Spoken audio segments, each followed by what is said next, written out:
Together, we will make America great again. RPN is not responsible for the views, actions, statements, or opinions of its guests, advertisers, or even its viewers. The information contained in this program is not to be confused with medical or legal advice. An appearance on this platform is not necessarily an endorsement, but as always, we encourage you to do your own research. Enjoy the show.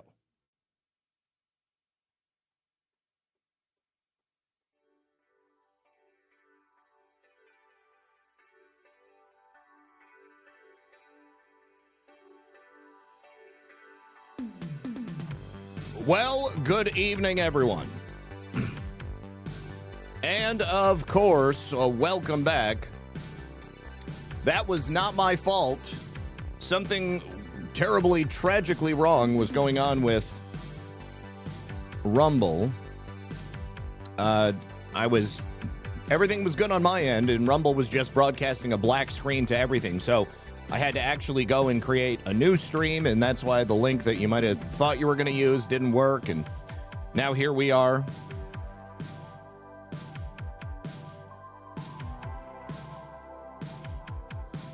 And now YouTube is telling me that the bit rate's not right, but either way, we're live on all the platforms that matter, which is good. YouTube is not on. I'm looking at it right now, and it says that it is. And I can see that there are people in the chat. YouTube appears to be working to me.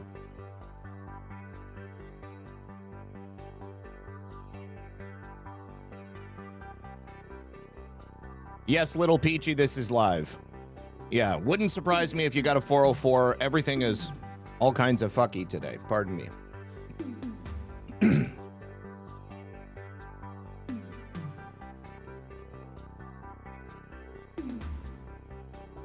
It's not working. Some people say YouTube is good. Some people say it doesn't. Refresh. That's all I can tell you. All right, guys. Listen, we'll be back in just a moment. So sit back, relax, and grab your popcorn. And we'll be with you right after this. Recently, the U.S. Department of Energy announced $2.7 billion in contracts to restore domestic uranium enrichment capabilities. This isn't just government spending, it's a declaration of intent because America needs uranium, domestic uranium, and it needs it now. So here's the reality.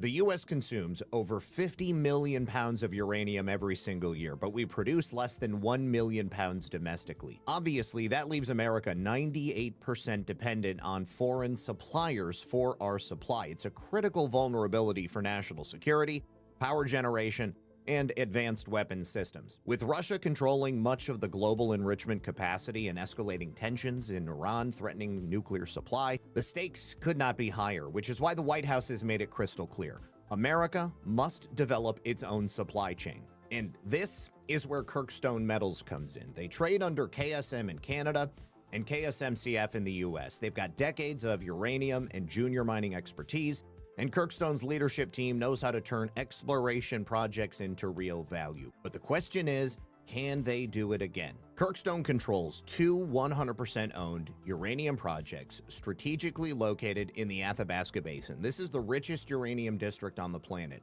Same area, same world-class neighborhood, and at their flagship Key Lake project, drilling has already hit high-grade uranium right near the surface, but the team truly believes the real prize lies deep underground. So using a playbook based on the decade's biggest discoveries, they're hunting the massive source below. So let's talk about the Athabasca Basin. It's home to multi-billion-dollar names like NextGen Energy and Denison Mines, but the real upside, it's often the junior explorers that are operating right next door. The Athabasca Basin has delivered over 20% of the world's uranium discoveries, with an estimated $200 to $300 billion worth of uranium identified in the ground, and yet Kirkstone is still sitting at a market cap below $12 million. That's an enormous disconnect between what's found in this district and how some companies are valued today. On January 14th, the U.S. administration reinforced their commitment to domestic energy security, invoking Section 232 via an executive order. It's a formal declaration of resource independence, and it goes beyond support. It's a mandate. Energy security is now national security, and the U.S. government is deploying its full fiscal and regulatory tools to secure the nuclear fuel cycle in North America. Kirkstone Metals, trading as KSMCF in the U.S. and KSM in Canada, is strategically positioned to capitalize on this shift. Now, uranium prices have surged, and some analysts project prices could exceed $100 per pound by 2026 as demand outpaces supply. Federal momentum has already begun to translate into dollars on the ground, including billions in planned funding for domestic uranium enrichment capacity. The sector is entering one of its most active drilling seasons in years, and with its flagship drill program approved, Kirkstone has exploration underway, and they're advancing with a focus on execution. Some companies operating in the district are valued at over $10 billion, and with the U.S. pushing for domestic uranium, Kirkstone could potentially become a leading beneficiary of the reshoring mandate. So if you want to learn more about this critical mineral story and about a team that has delivered big results in the past, check out the link in the description. And a very special thanks to Kirkstone Metals for making today's video possible. All right, gang. So my volume is up as high as I can push it. So if your volume is low, best I can say is you should probably turn up your volume because we're basically just having to work with each other at this point. All right. So I would like to begin today without any sort of additional commentary. We're already a couple of minutes behind. You think I'm having a bad day? The people in this video had a much, much worse day. This is a situation that took place down here in Florida. A young woman was driving a lifted Chevy Silverado, and she was driving through a parking lot, and she quite literally drove straight over a $250,000 Lamborghini that she could not see. Take a look here. This was a very, very bad day for both drivers. Now, of course, it's on private property, so I hope this woman has a lot of insurance. Nobody's going to be getting a ticket, but that car is probably going to be a total loss. I would be very surprised if there wasn't some frame damage right up there. Now, this is the actual moment at which it happened. It looks like it was captured by a Tesla. You can see he sees her coming, and she has absolutely no idea that he's there. And, you know, if there was going to be an argument made for why women shouldn't drive, this might be right up there on the list. So he gets out. He's like, what the hell is going on? She jumps out of the cab, goes around. Oh, my God, I can't believe I just drove straight over your Lamborghini. Oh, that sucks. That absolutely sucks. Now, you might ask, how are they going to get this truck off of the Lamborghini without doing a whole lot more damage? Well, the wrecker shows up and he gets pretty creative. They popped up. Was she an Asian? I don't think she was an Asian. I think she was just a blonde-haired Caucasian woman. So the tow truck driver shows up, and they have to load up a bunch of 2x4s underneath the tires on one side of this car so that it doesn't just immediately drop back down onto the hood of the Lamborghini. And hang on, I think that there's some music here. I want to see if there's anybody talking or if the music. Yeah, here we go.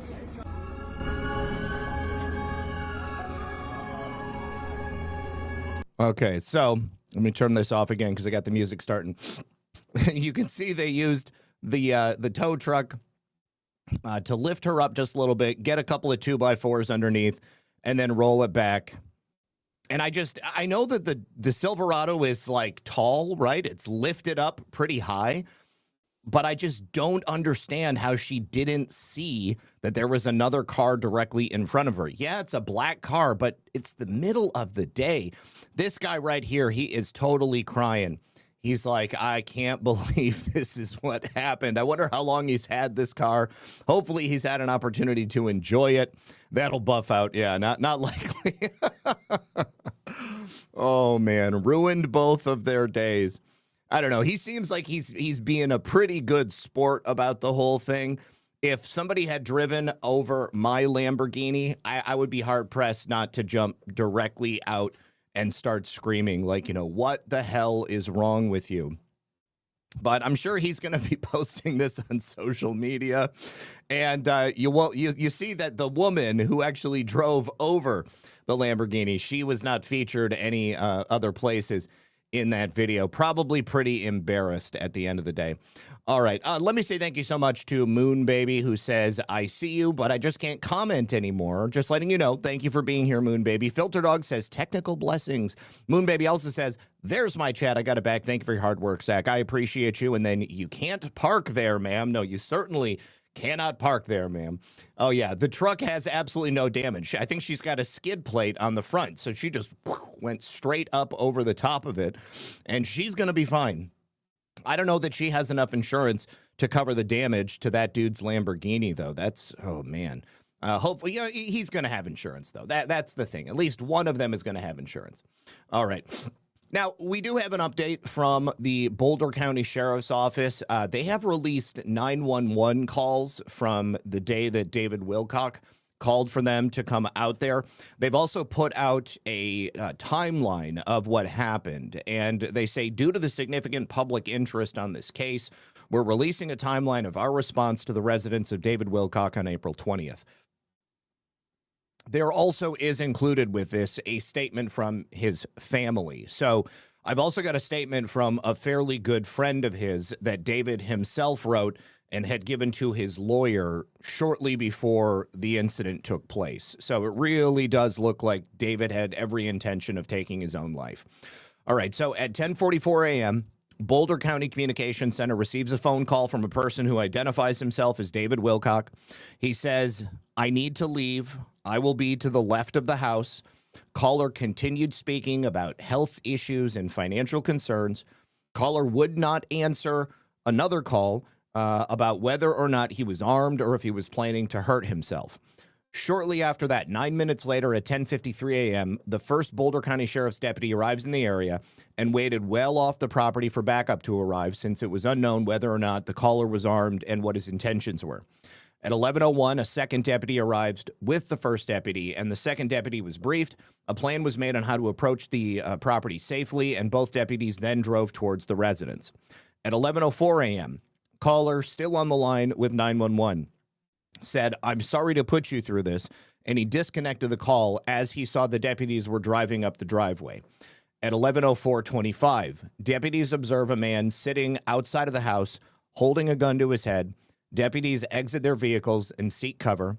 At 11:04:42, deputies heard a firearm being discharged a single time in an unknown direction. And then at 11:05 a.m., a deputy observed the man still holding a gun to his head. At 11:05:24, a deputy commanded the man to put the gun down. And then at 11:05:27, the deputy witnesses the man shooting himself. At 11:06, deputies on scene coordinate numerous additional personnel to assist.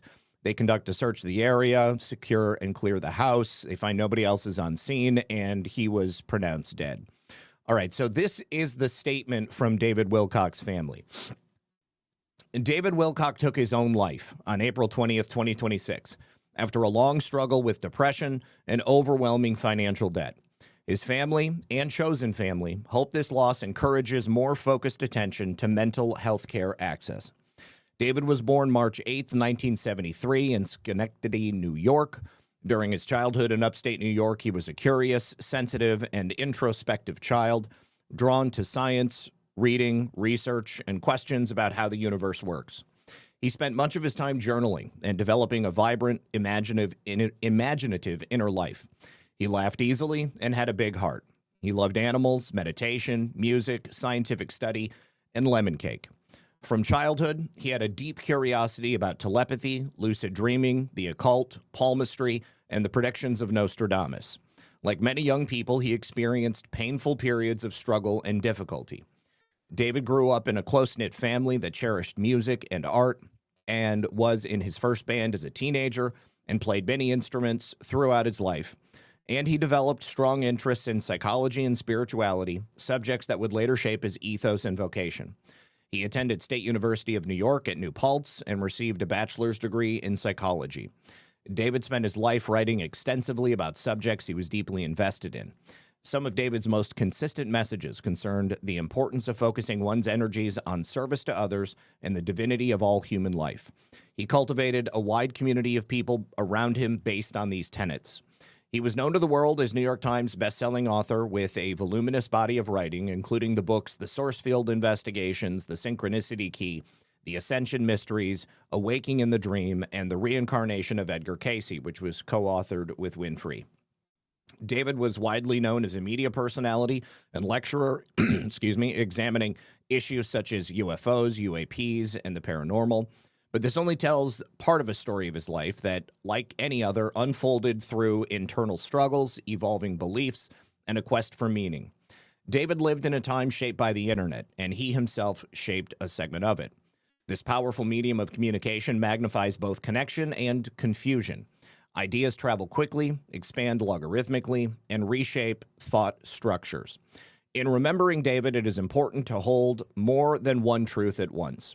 That some of his work raised concerns about misinformation, and that he was also a person who was on a quest eternally for clarity.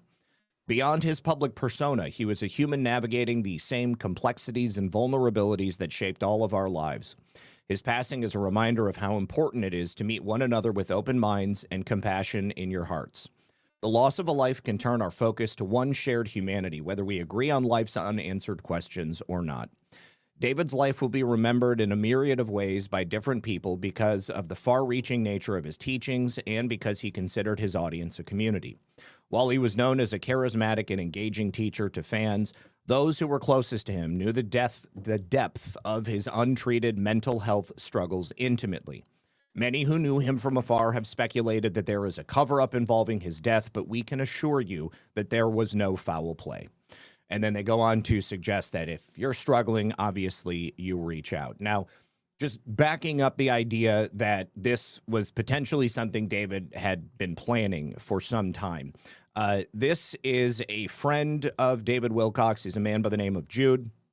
And in this video, he was given a letter from David's brother and David's lawyer that David had given to the lawyer not that long ago, essentially instructing his family what to do if something were to happen to him. Now, he doesn't say suicide in the letter, but he explicitly apologizes for leaving his audience if something was to happen to him. So let's take a listen, and then I think we can put this to bed. In one of the last conversations I had with David, he had disclosed to me that he had written this important letter and sent it to his lawyer. This was the lawyer for, I believe, Stavati and maybe some of his other business holdings. I'm not sure. I never met the lawyer. He never told me or disclosed to me what was in. Sorry, I'm checking my mic battery because it died earlier, but we're okay. He never disclosed to me the contents of the letter, but he was worried about the contents of the letter, and he was worried about what his lawyer might interpret it as, or worried about his lawyer's response. Anyway, this is an excerpt that his brother emailed to me. I have the entire letter. I can't read the entire letter because part of it is private, but I'll read what his brother Michael released to the public. Okay, here's the final portion of the document. I'm going to start with that because he talks about, this is from David. I also ask that this document remain confidential to preserve the security of the names, situations iterated herein, apart from portions of the last paragraph on the first page, if appropriate. I hope that this serves as a valid outline for path forward in the event that I was lost, comma, and that I have your forgiveness. I feel I have done the best I could do in a very difficult situation. And then he signs this, and it's David Wilcock, Saturday, April 18th, 2026. And that right there is all that he was allowed to read. So obviously, he wrote that 2 days before this event took place. I think that the likelihood that David Wilcock is still out there, or that he was killed by the Boulder police, I think that it's highly unlikely at this point. Like I said yesterday, he was in debt to the IRS and I believe to the state of Colorado for taxes to the tune of close to $5 million. He and his wife had broken up. There were just a lot of things that were going on in his life. And I think that, as somebody who has struggled with depression myself, even when you are surrounded by things that theoretically should make you happy, things that should fill your life with as much joy as you've ever wanted, even if you are literally handed everything that you could have ever possibly desired on a platter, if you're locked in that mindset, if you are already at the point where life is meaningless and you're depressed and there's nothing that's going to pull you out of it, if the love of your life is no longer with you, if you feel like you've lost the meaning or the will to live, there isn't much that's going to stop you from making a decision like this. So I'm not going to talk about it anymore because I don't really feel like there's anything else that we're going to find out. I feel like this is pretty conclusive and it's really, really sad. Never, ever would have imagined that this would have been something we were reporting on in 2026, but unfortunately that's the way that it is, So, all right. Rest in peace, David Wilcock. All right. Now, I meant to talk about this yesterday, never got a chance to get around to it, but we do have the death of another nuclear scientist, another NASA employee. This one is definitely strange. He was a young man, 29 years old, and he was specializing in nuclear propulsion technology. He was found burned beyond recognition, and this was inside of his Tesla. Now, we've spoken about the potential dangers of Teslas before, but in the last several years, there has been a lot of advancement making lithium component batteries for these electric vehicles pretty safe. But there is still a chance that those batteries can ignite, and then when they do, it's a chemical fire, and you better get the hell away from it as quickly as possible. Now, this was a single vehicle crash, so there's no other witnesses to tell us what happened. But this young man, Joshua LeBlanc, was found charred and completely no hope of coming back in rural Alabama last July. If you've been paying attention, then you know that there is some interesting research going on in Alabama. Joshua was a prominent and rising figure at the Marshall Space Flight Center in Huntsville. This is where America's defense and rocket program is based out of. Specializing in nuclear propulsion technology, he was also a team lead for NASA's Space Nuclear Propulsion Instrumentation and Control Maturation. Later on, the high-stakes demonstration rocket for Agile Sissular Operations Project and a nuclear thermal propulsion engine designer, which would revolutionize travel to Mars and beyond. Now, his Model 3 was discovered, this is last July, but now it's being connected to all of these other NASA deaths. Around 2:45 p.m. on July 22nd last year, it veered off the road and it slammed into a guardrail and several trees on Hill Road near Drummond Switch Cutoff Road in Walker County. This is about 2 hours away from his Huntsville home. Now, Alabama law enforcement confirmed the vehicle just erupted into flames, basically didn't leave much for the investigators to work with. And his family has commented on it. And this is where the sort of questions seem to arise, because the family seems to think that this is suspicious. So they reported him missing early in the morning, about 4:32 a.m., because he never showed up to work, and that is not something that he would normally do. This was a 2021 Tesla Model 3, so fairly modern, certainly not one of the older model Teslas that you might expect could have some potential problems with batteries igniting. And they showed, well, when they attempted to find him, it showed that his Model 3 had been tracked sitting for 4 hours at the Huntsville International Airport. Now, the airport is just a few minutes away from his house. After it sat there for several hours at the airport is when it headed out onto these rural back roads. Now, he did speak with someone that morning, but we don't know what it was that he said. We don't know what that communication entailed. Now, the question, of course, becomes, why was he at the airport so early in the morning? Now, they say that he was not scheduled to go to the airport. He wasn't supposed to fly out anyway. And they really can't account for the fact that his vehicle was out cruising these back roads and was found in the location that it was. His wallet, his phone, and his dog were all still at his apartment. And they, for the life of them, cannot account for the detour that this young man took that day. And they also can't account for the fact of why he would not communicate with his family. From what they knew, he had a pretty reliable schedule. They could, and that's one of the reasons that they were concerned that they couldn't get in touch with him. So they actually said that they feared he might have been abducted from somewhere close to his home. And obviously, perhaps he was murdered. Or, maybe the body that was found inside the car wasn't necessarily his. We don't have any information from the authorities as to whether or not they did DNA testing or if they did dental records or anything like that.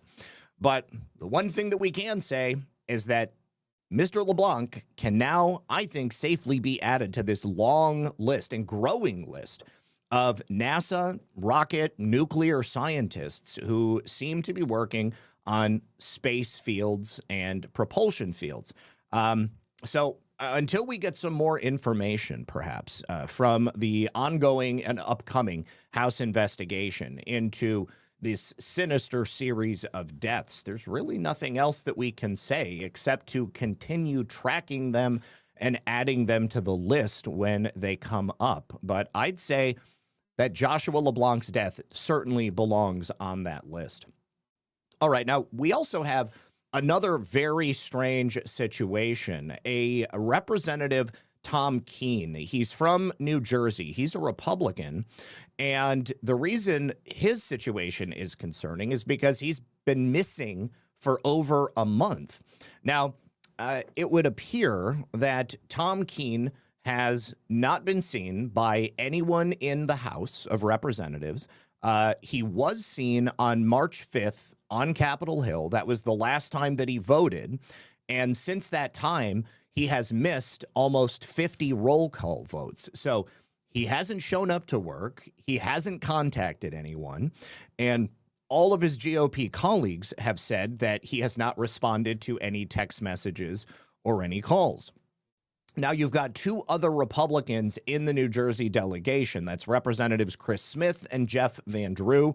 They both have attempted to reach out to Mr. Keene. They've called and they've texted. They said they had concerns for his health, but so far, no one has been able to get a hold of him. You've also got several New York Republicans who have also worked with Keene on some key issues, and they said the same thing. Keene's absence has pretty much fallen under the radar, and nobody in GOP leadership has bothered to address the issue.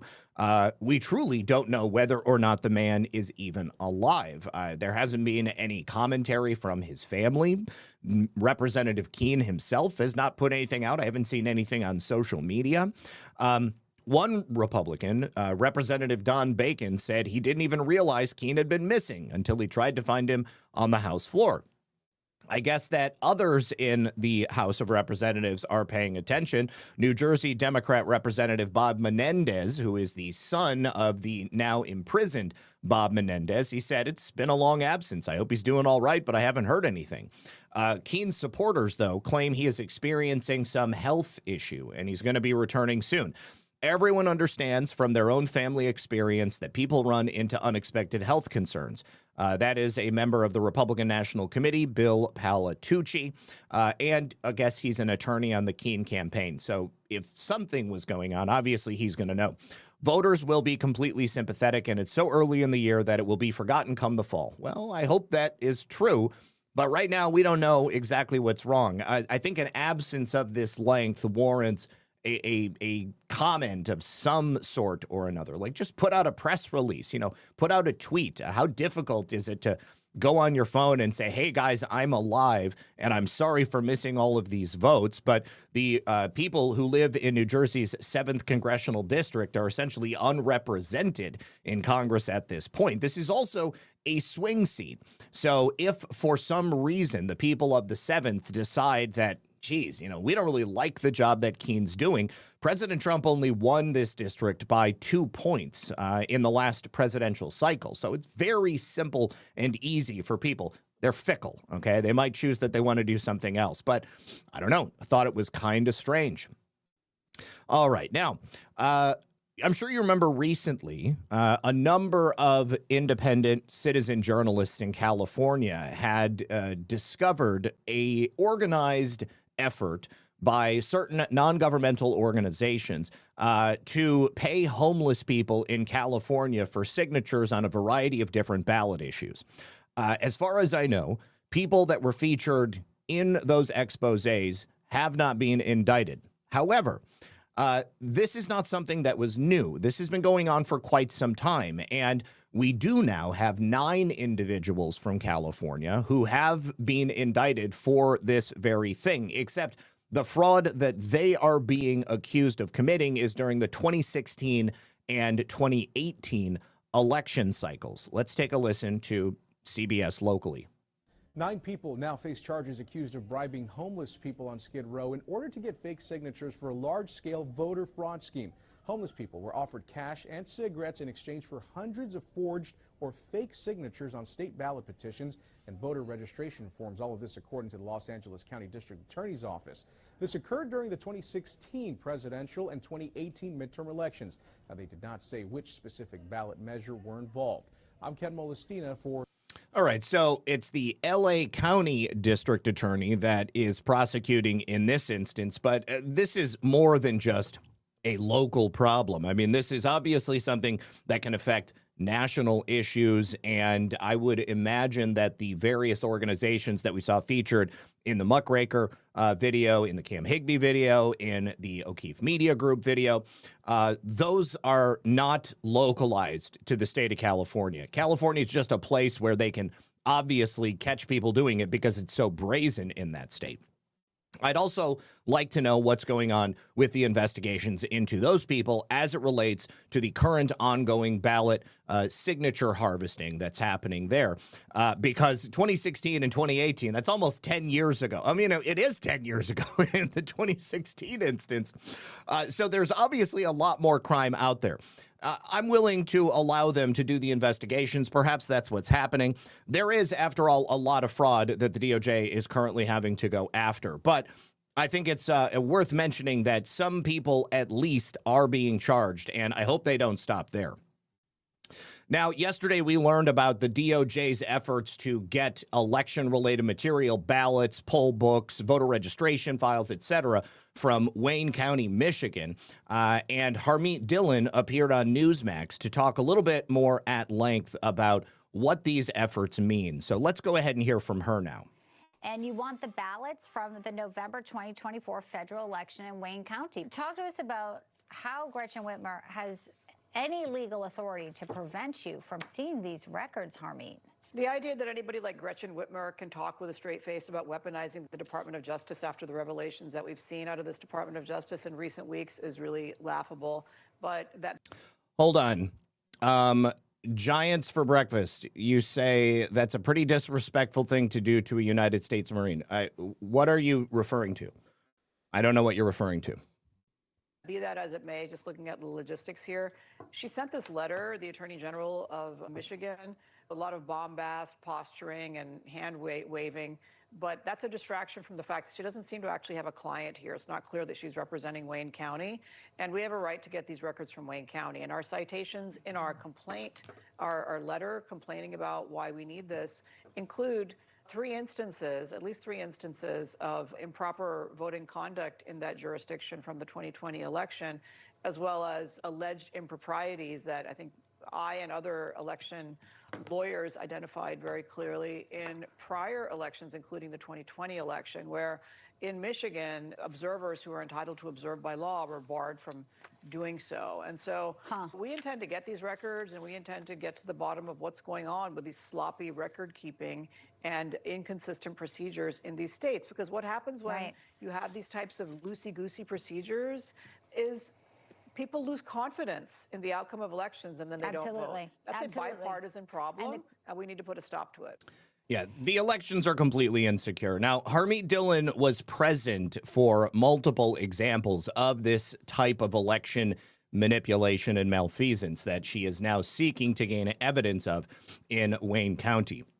Wayne County, of course, simply being the largest county in the state of Michigan, by no means the only county in the state of Michigan where these types of things are happening. But I can only hope that she's going to be able to get this quick enough and that it's not simply going to be dragged out as so many things seem to be. But from what I can see, since Todd Blanche took over the control of the Attorney General's office at the DOJ, things do appear to be picking up. And of course, we will be talking about the SPLC again in today's episode. That's probably the biggest development that we've had since he took the helm. Now, we're going to check in with Virginia very quickly. This is not really about the election. This is really about someone who is so painfully out of touch with the people that he allegedly represents in the state of Virginia that I just can't believe this came out of this dude's mouth. Okay, so this is a Virginia Democrat, and he's speaking at some type of legislative session, and he's trying to tell the people of the legislature and maybe the people of Virginia that he understands the plight of rural Virginians because he watched Dukes of Hazzard. That's a little bit like saying, I know the plight of black orphans because I watched Different Strokes. I think if anybody was to say something like that, immediately you'd be like, well, hold on a second. What are you actually saying here? And then he goes on to mention a bunch of other programs like Opie. I don't even know some of them, but it's frankly one of the most ridiculous things that I've ever heard. His name is Senator Lamont Bagby. Okay, he talks about the Dukes of Hazzard, the Andy Griffith Show, and the Waltons. The Waltons, that was in the Depression and stuff it's very different from what's going on right now. Okay, so here, let me just play you the clip. I couldn't believe that he said this. And listen, I almost took issue with the other side saying that we don't understand. But I grew up watching the Waltons. I grew up with Opie. I even watched the Dukes of Hazzard. I think I... And everybody starts laughing because they're like, what? Lamont, you didn't really just say that, did you? I know a little bit about rural America.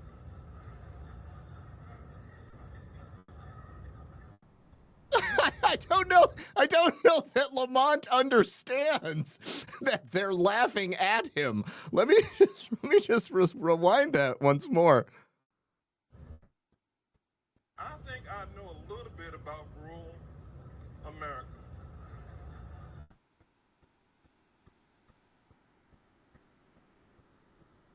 And when I think about why we are here, we're not just here. I'm not just here for Theo. Theo Huxtable? Theo Huxtable? I'm not just here for Arnold or Willis. I'm here for Opie, John Boy, Blossom. Good night, John Boy. He said Blossom. I'm here for Blossom. Topanga. Who's Topanga? Who the hell is Topanga? Oh, my God. I know a little bit about the plight of West Philadelphia black youth because I saw every episode of The Fresh Prince. And of course, the response is, I watched Star Trek a few times. Does that mean I'm a spaceman now? Look at this. Put the Boss Hog meme in there for him. Oh, my. I feel like that's not Boss Lamont Bagby. Oh, that's so good. Oh, that's so good. Oh, she's from Boy Meets World. I've never seen Boy Meets World. That was like a Disney show. I didn't have Disney, and I think I was a little old to watch Boy Meets World. All right. Now, in furthering the conversation about the Southern Poverty Law Center election fraud, all of that, President Trump put this tweet out on his Truth Social. Commenting on the SPLC issue, he said the Southern Poverty Law Center, one of the greatest political scams in American history, has been charged with fraud. This is another Democrat hoax, along with Act Blue and many others. If it is true, the 2020 presidential election should be permanently wiped from the books and be of no further force and effect. That is what a lot of people have been asking for ever since we learned that the election of 2020 was totally fake and gay. Now, thank you for your attention to this matter, President Donald J. Trump. This is not the first time. This is not even an isolated time recently that President Trump has made reference to negating the 2020 election. And, something else that he said here, he says, this is another Democrat hoax.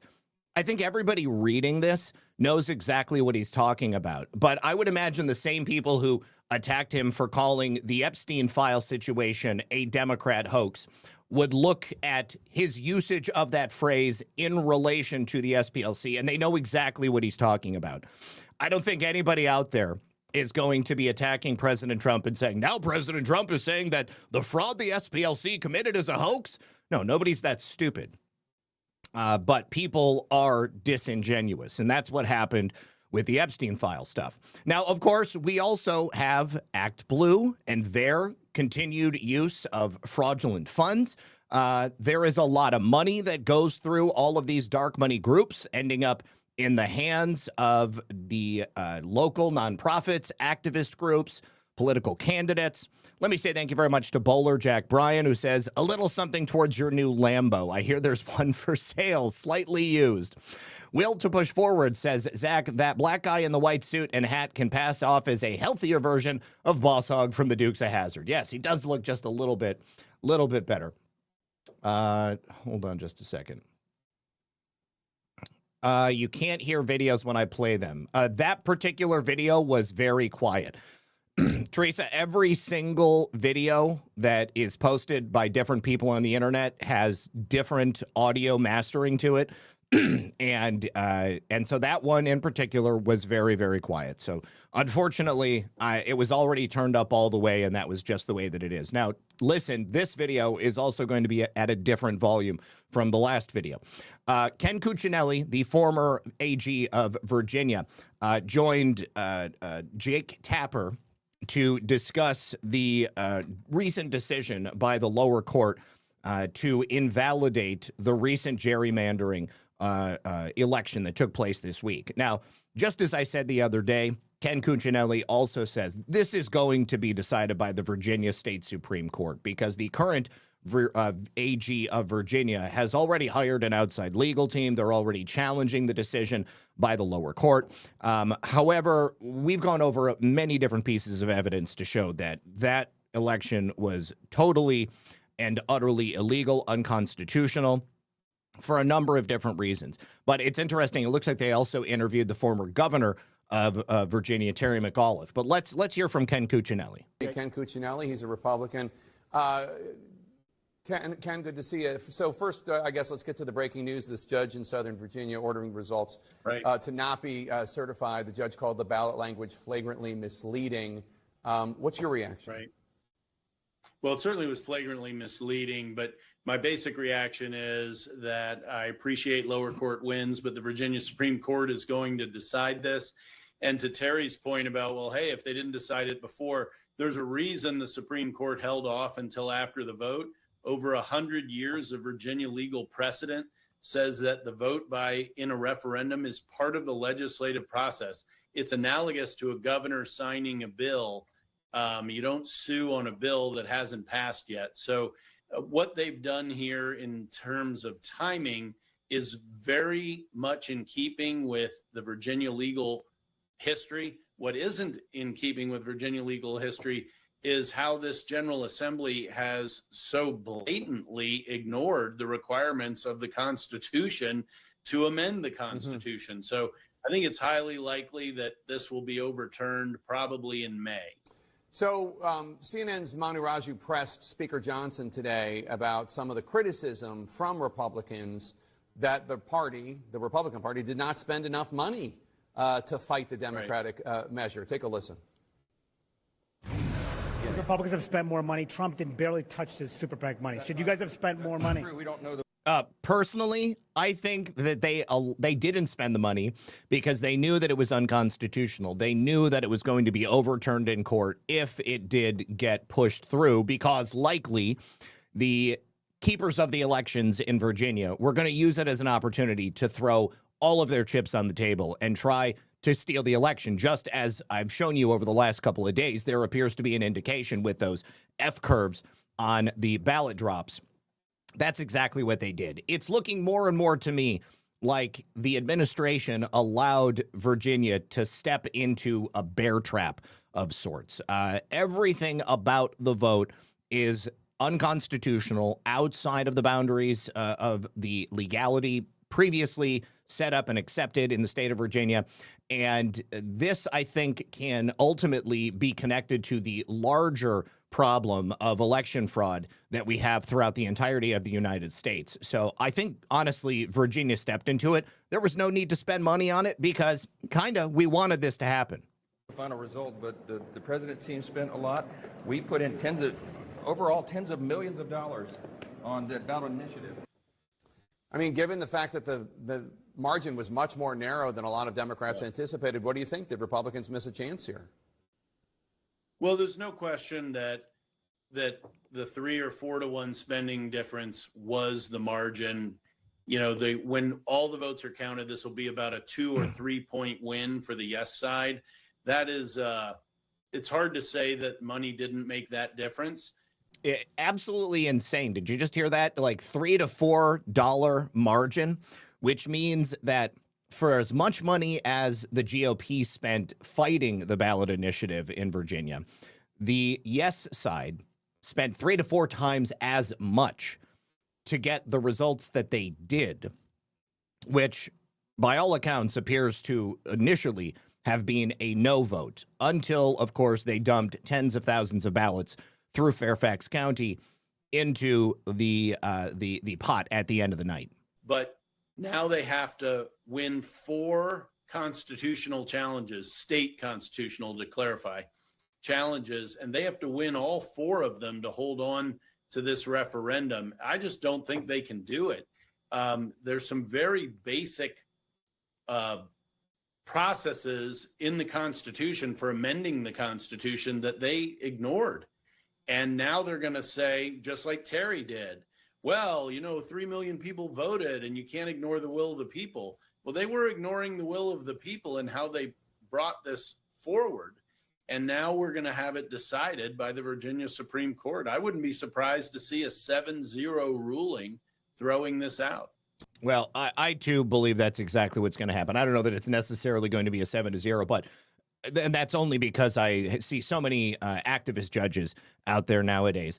Righteous Anger 1776 says, that made my Friday, Zach. Uncle Jesse approves this message. Smash the like button and support my man, Zach. Thank you for that, homie. I do appreciate you. Also, thank you very much to Sean Joe for the can. No thanks, Joe, for the cookie. Says, happy Friday, Lisa and Zach. Thank you for a great week of reporting, and I hope you both have a nice weekend. I'll see you next week. God bless. Stay safe. You too, my friend. Thank you to Sean Joe for the cookie. Thank you to Filter Dog, who says Redstone Arsenal. Yeah, that's definitely going to come up. Sean Joe, thank you for the cookie. Filter Dog, JAG arrests Obama's Secretary of Energy, Stephen Chu, who sold U.S. nuclear secrets to China. Whoa, I haven't actually seen that yet. Let me actually copy that. We're going to look that up because that's highly, highly notable. Sean Joe, thank you for the cookie. And Just Josie says, thanks for what you do. I appreciate you, Josie. Thank you very much. All right. So keeping with the theme, let's move on now to President Trump from the Oval Office making another public comment about the situation with the Southern Poverty Law Center. As we all know, if it wasn't for the events of Charlottesville, the radical left, the Democrats, and the fake news media never would have gotten their hands on the Fine People hoax. The Fine People hoax, which was allegedly what Joe Biden claims urged him to get into the 2020 presidential election so that it could be stolen. And then Kamala Harris even brought it up 4 years later on the campaign trail in that disastrous debate that she had with President Trump, even after it had thoroughly been debunked. How do you defend what just happened where your Southern law, whatever it is, has given money to KKK? They're supposed to protect people, and they're paying all these people, crooked as can be, millions of dollars going all to all these people that they're supposed to be protecting from, but they're actually supporting them because they want to have companies that they can protect and because they want to rig elections. That was all a rigged election. All of the things with Charlottesville, all of the stuff that they did. And you won't bring that up, but you'll bring up some nonsense. Let me tell you, the election, we were winning all day long. It's a totally horrible situation. Hopefully the courts will overturn it, what they did in Virginia. You have a grossly incompetent governor. You had a very good governor. He did a good job. You know, all those companies that want to move into Virginia now, they want to move out and go to a different location. So that's my opinion. I believe it was a rigged election. Virginia's known for it. It was a rigged election. They had a lot of ballots, mail-in ballots. Anytime you have mail-in ballots, you have cheating. Now, keep in mind, I mentioned that I thought the administration allowed Virginia to basically step into a trap. This election happened 2 days after Kash Patel went on Maria Bartiromo's program and said that every time President Trump says that the election of 2020 was stolen, he's telling the truth, and we've got the evidence to show it. And he also said to keep an eye out for developments. Well, that was quite the development in Virginia because it appears that they used the exact same methodology of cheating to steal that referendum vote that they did to steal the election in numerous states around the country. Now, Filter Dog, the story about Stephen Chu is not real. That is a real raw news story, and it's fake news. It's not confirmed anywhere other than real raw news. If by some miracle there is an actual announcement from the Department of Justice, then I will go ahead and we'll talk about it then. All right. Now, this is truly one of the most satisfying stories that I've seen in a really long time. You know, as a result of federal dollars going to non-governmental organizations, essentially funding these nonprofits, they are doing functions, or rather they were doing functions of that was formerly the domain of government, but because they're being done by nonprofits that are not officially an arm of the U.S. government, they escape a lot of scrutiny. However, they truly were, at the end of the day, an extension of the U.S. government because it was the U.S. taxpayer that was paying all of their salaries. Now, the New York Times writes this article. We're actually going to look at the entire article, but I wanted to show you a couple of highlights here before we go through it. Because essentially what the New York Times had hoped to achieve was to present these now unemployable workers who came from nonprofit organizations that were entirely funded by dollars from USAID and show people how difficult their lives are now. And they want people to feel bad for them. But I don't feel bad for them at all. Now, I used an image from the article itself for the thumbnail. That woman was previously employed by a nonprofit organization.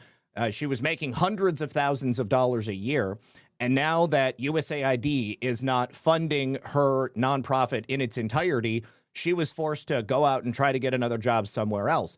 The only problem is she doesn't have any marketable skills, and she can't get a job anywhere else. There's nothing wrong with working at McDonald's, especially if you don't have any other choice. But these people seem to believe that they had some existential claim to money from the U.S. taxpayer to allow them to live these lives of extravagance and to commit actions which were undeniably against America and the American people.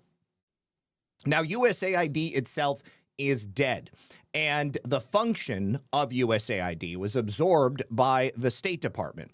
A lot of people were upset that everything that USAID was doing was not completely erased and that any of it had been transitioned over to the State Department. But in reality, 97% of the staff that was at USAID were fired, and the vast majority of dollars that were going through USAID into these nonprofits, out into foreign nations, that was also curtailed.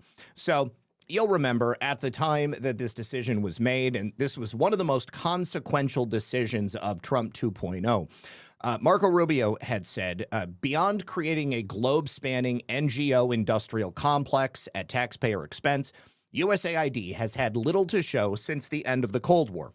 Development objectives have rarely been met, instability has often worsened, and anti-American sentiment has only grown.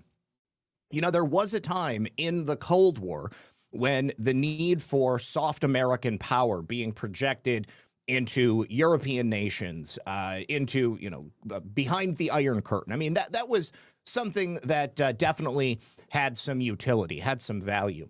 But since the end of the Cold War, there was no global boogeyman for the United States to rail against. And, of course, we had long since been taken over by a vast criminal conspiracy. The same criminal conspiracy that was siphoning money out of the pockets of American taxpayers and funneling it into black budget programs through these various efforts that had been set up by USAID. The USAID pipeline was merely a CIA pipeline. They were an extension of the Central Intelligence Agency. And quite often, if CIA agents needed to be embedded someplace, sure, they're going to be embedded at the State Department. They're going to be operating out of embassies in nations where we have diplomatic relations. But quite often, they would also be set up as, quote, aid workers. And then they would be able to enter into these countries and, I'm just here feeding people. I'm here doing medical issues and stuff like that. But this era of government-sanctioned inefficiency has officially come to an end.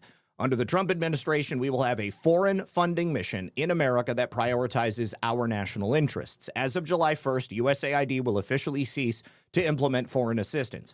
Foreign assistance programs that align with administration policies and which advance American interests will be administered by the State Department, where they will be delivered with more accountability, strategy, and efficiency. Now, there is obviously always going to be a certain amount of aid that the United States hands out around the world. But rather than having it given to NGOs and 501c3s without any kind of accountability, just a blank check, and then, come back when it's time to get more next year, the State Department doing itself has an opportunity to work directly with nations who need our help. And, of course, perhaps that aid can be tied to measurable goals to move these nations into a better status, a first world status. If you'll remember, during the summer of 2025, this was one of the big issues that DOGE was working on. There were tens of billions of dollars in USAID contracts. Most of them were found to be fraudulent. After the funding was cut, the agency went from between 10,000 to 16,000 direct employees. And then, of course, there were hundreds of thousands of employees at these 501c3s and NGOs that were staffing organizations all around the world. That number was cut down to less than 300, and those 300 were then absorbed into the State Department. So again, about 97% of USAID's workforce was completely eliminated.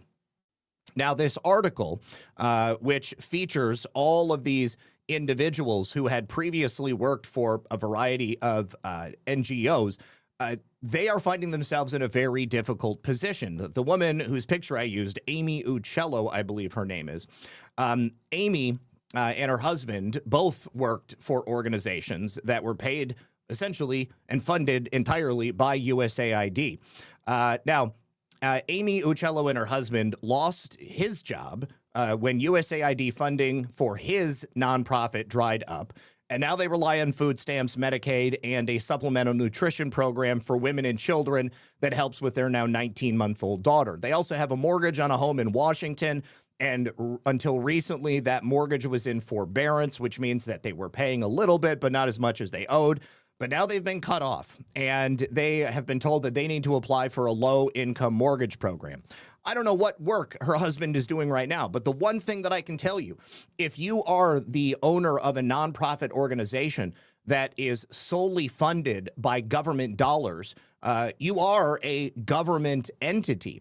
And one of your main tasks, and I know this because I've worked in the nonprofit world, my degree is in nonprofit administration and public administration. One of the primary roles that you have as a member of the board on a nonprofit, or as the CEO, or even just generally as an employee, fundraising is heavily stressed because without funding, you obviously can't operate.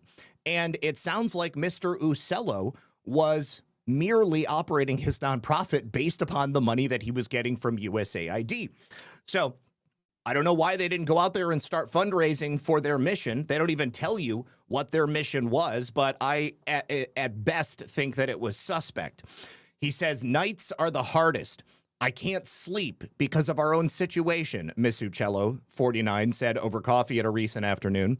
I can't sleep because of what I know, what's happening around the world. I can't sleep because my former colleagues and friends are also suffering. Again, if all of those colleagues and friends are left with no job at their NGO that was solely funded by the government, and they're unable to gain access to employment anywhere else in the world, then I would say that their particular skill set is unnecessary and has no utility, zero use. So then you need to make a decision. Are you going to go back to school, or are you going to suck it up and are you going to put the fries in the bag? Are you going to get a job where you can get a job? But there are two people in this household, and yes, they have a young child. But if they qualify for food stamps and they qualify for cash benefits, I'm sure they're qualifying for WIC. They're also probably going to qualify for low-income childcare. And, of course, that would mean that both of them could get a job and neither of them have to give up their home. So when the Trump administration dismantled the sprawling global agency last year, it wiped out virtually an entire industry. International development. It's a very nebulous term. Now, USAID was created in 1961 under President John F. Kennedy, and its goals were noble at the time. But now it became a sprawling agency of mid-level managers who were all being paid far too much, who also, of course, had zero accountability, and who largely were made up of left-wing ideologues. 16,000 employees lost their job. It's estimated that 280,000 contractors, partners, and local hires around the world also lost their jobs. And again, that is 280,000 people whose jobs only existed because the United States government was cutting them a check every single year. The money pipeline has been shut off, and it's time for you to get a job just like anybody else.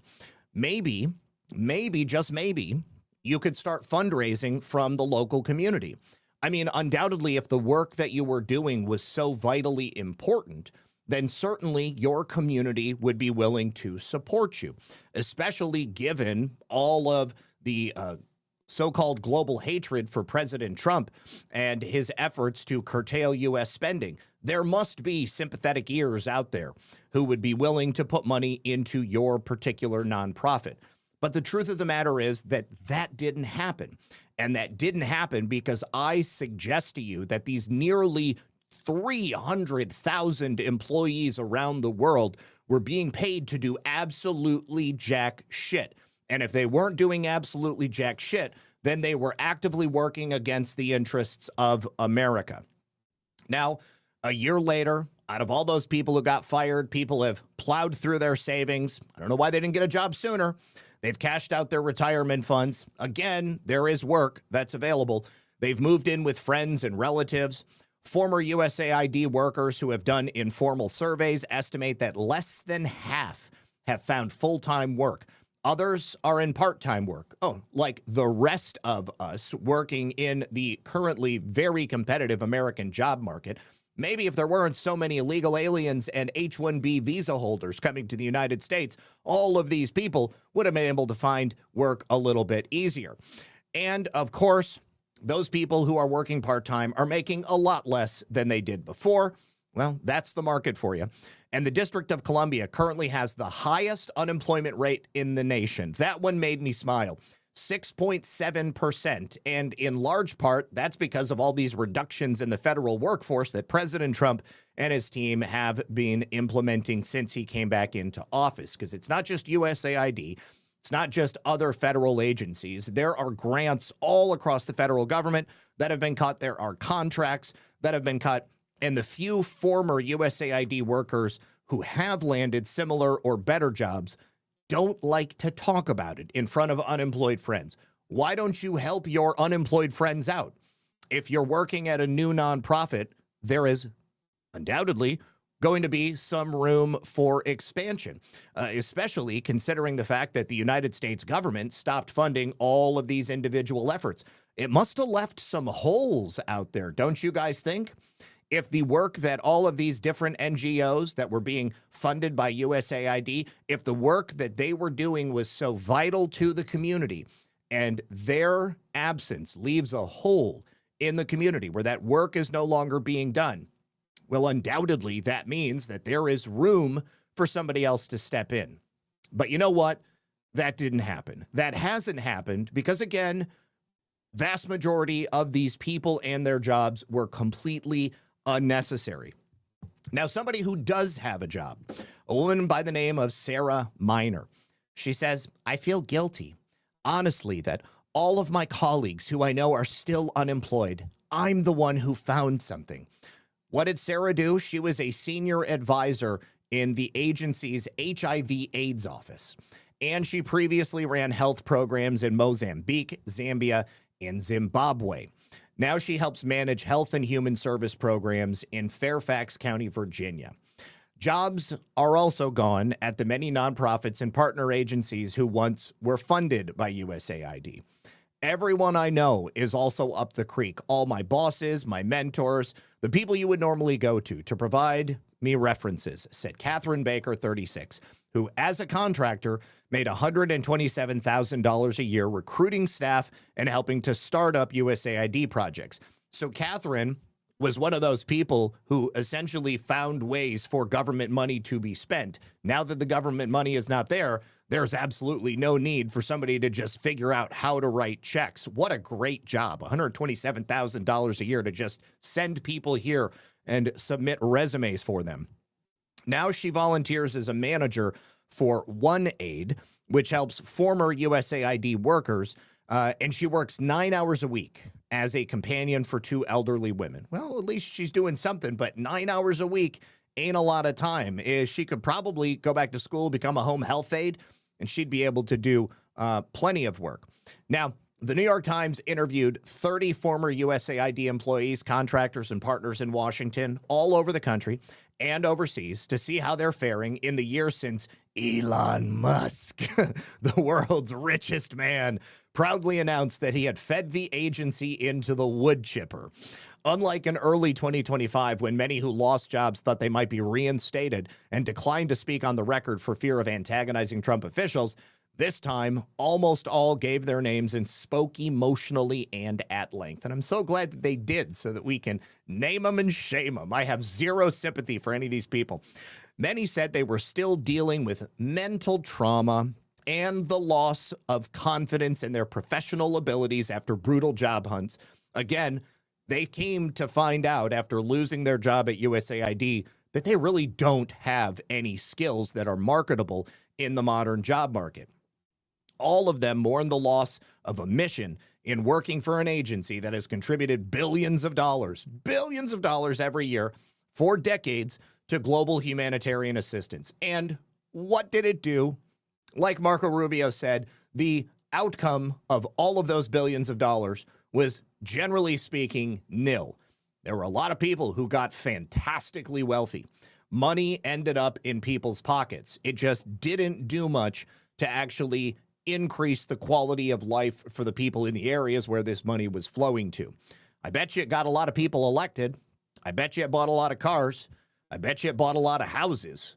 And it definitely paid these people's salaries because they were able to afford nice homes in areas that were safe so that they didn't have to live in squalor with the rest of us. Many are still, I read that. So some cited studies estimating that cuts to the agency's HIV/AIDS programs could lead to millions of deaths, including young children. If there's anybody out there who doesn't know about HIV and AIDS, I don't know what to tell you. And what I will tell you is that in the last, say, 10, 15 years, HIV and AIDS is on the significant rise. And that's not because people were not being educated about HIV and AIDS. It's because you have a lot of stupid young people that are out there having unprotected sex on a regular basis with people that they don't know or have ever met because of the advent of hookup sites like Hinge or Tinder, and you name it. And people are out there. You can just as easily go on your phone and just pick somebody to have casual, unprotected sex with as you can going and picking up a hooker in downtown, wherever you live. Others acknowledged that there was bloat and waste in the agency and a need for reform. Good. I'm glad some of these people had at least a little bit of self-awareness. Much of the $35 billion it managed in 2024 went to Washington-based contractors, not directly to people in need overseas. The success of many projects was hard to measure. Well, it was hard to measure because they couldn't measure it. All of those interviewed said that they were still incredulous that an agency that amounted to less than 1% of the federal budget had been so quickly obliterated and reduced to a skeletal operation within the State Department. If they don't know that USAID was not merely less than 1% of the federal budget, but more specifically a cutout for evil things taking place all around the world and an opportunity for that relatively small amount of money to be siphoned off of the American people into the pockets of bad people, then they just obviously haven't been paying attention. So the workers who once thought of themselves as ambassadors for American soft power said that they are worried about the trust in the United States that was lost overseas. Well, you know what? I don't really need them to trust us because the only thing that they were trusting us is that we were going to be continuing to be idiots and pumping free checks into these countries so that that money could be stolen. They said they are still burning from President Trump's characterization of them as radical left lunatics. Did that hurt your feelings? And the next guy doesn't do much to dispel the idea that he is a radical left lunatic.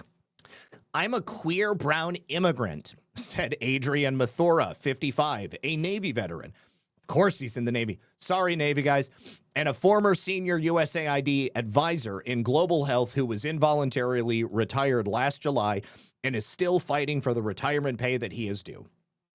I got to do all of this incredible stuff in my life and my career, and I spent all of my adult life touting how great the city on the hill was. In the end, he said, I never even once imagined I would be so betrayed by my government.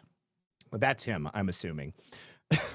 Patty Ninefinger says, I can get them a job driving a truck. They will train you for free. You can earn up to $150 a year if you're smart. Unfortunately, they may not be that smart. That's the problem. And like I said earlier, there are jobs, but they're likely jobs these people are not willing to do. G. Fontes says, what possible connections might there be between former CIA Governor Scamberger and Virginia Assembly members and former CIA Director John Brennan? I think Abigail Spanberger served in the CIA under John Brennan. Ongoing evidence of theft. Yeah, so undoubtedly the CIA nexus is one that crosses administrations and so much more. I mean, when you know that somebody else is CIA, you can obviously have a conversation with them in a way you can't with somebody else. Emerald Dragon says, Zach, you mean to tell us that some of the people who helped create this harsh reality for us now have to exist in that reality? What a scary new feeling for them. Womp, womp. Hold on.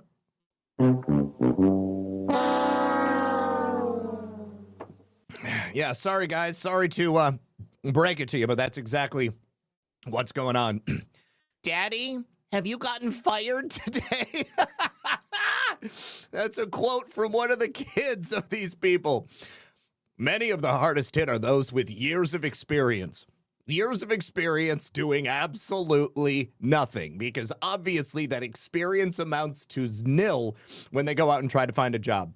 Cheryl Cowan, 57, she was making $272,000 a year as a senior vice president as a USAID-funded nonprofit when she was let go at the end of March 2025. Last month, she had an online interview for a $19 an hour job managing a Penzeys spices store near her home in Falls Church, Virginia. Her take-home pay would not cover her mortgage. Wow, that is sad. Maybe you should sell your house. Maybe you should downsize, Cheryl. Just put the fries in the bag and sell your place and then move into a small one-bedroom apartment, and then you wouldn't have any worry about having to cover that mortgage. How many thousands of dollars a month do you think her mortgage must be if her weekly pay at $19 an hour wouldn't cover it? Anyways, she says that she was eager to do something other than spending down her savings, and she's applied for 60 jobs.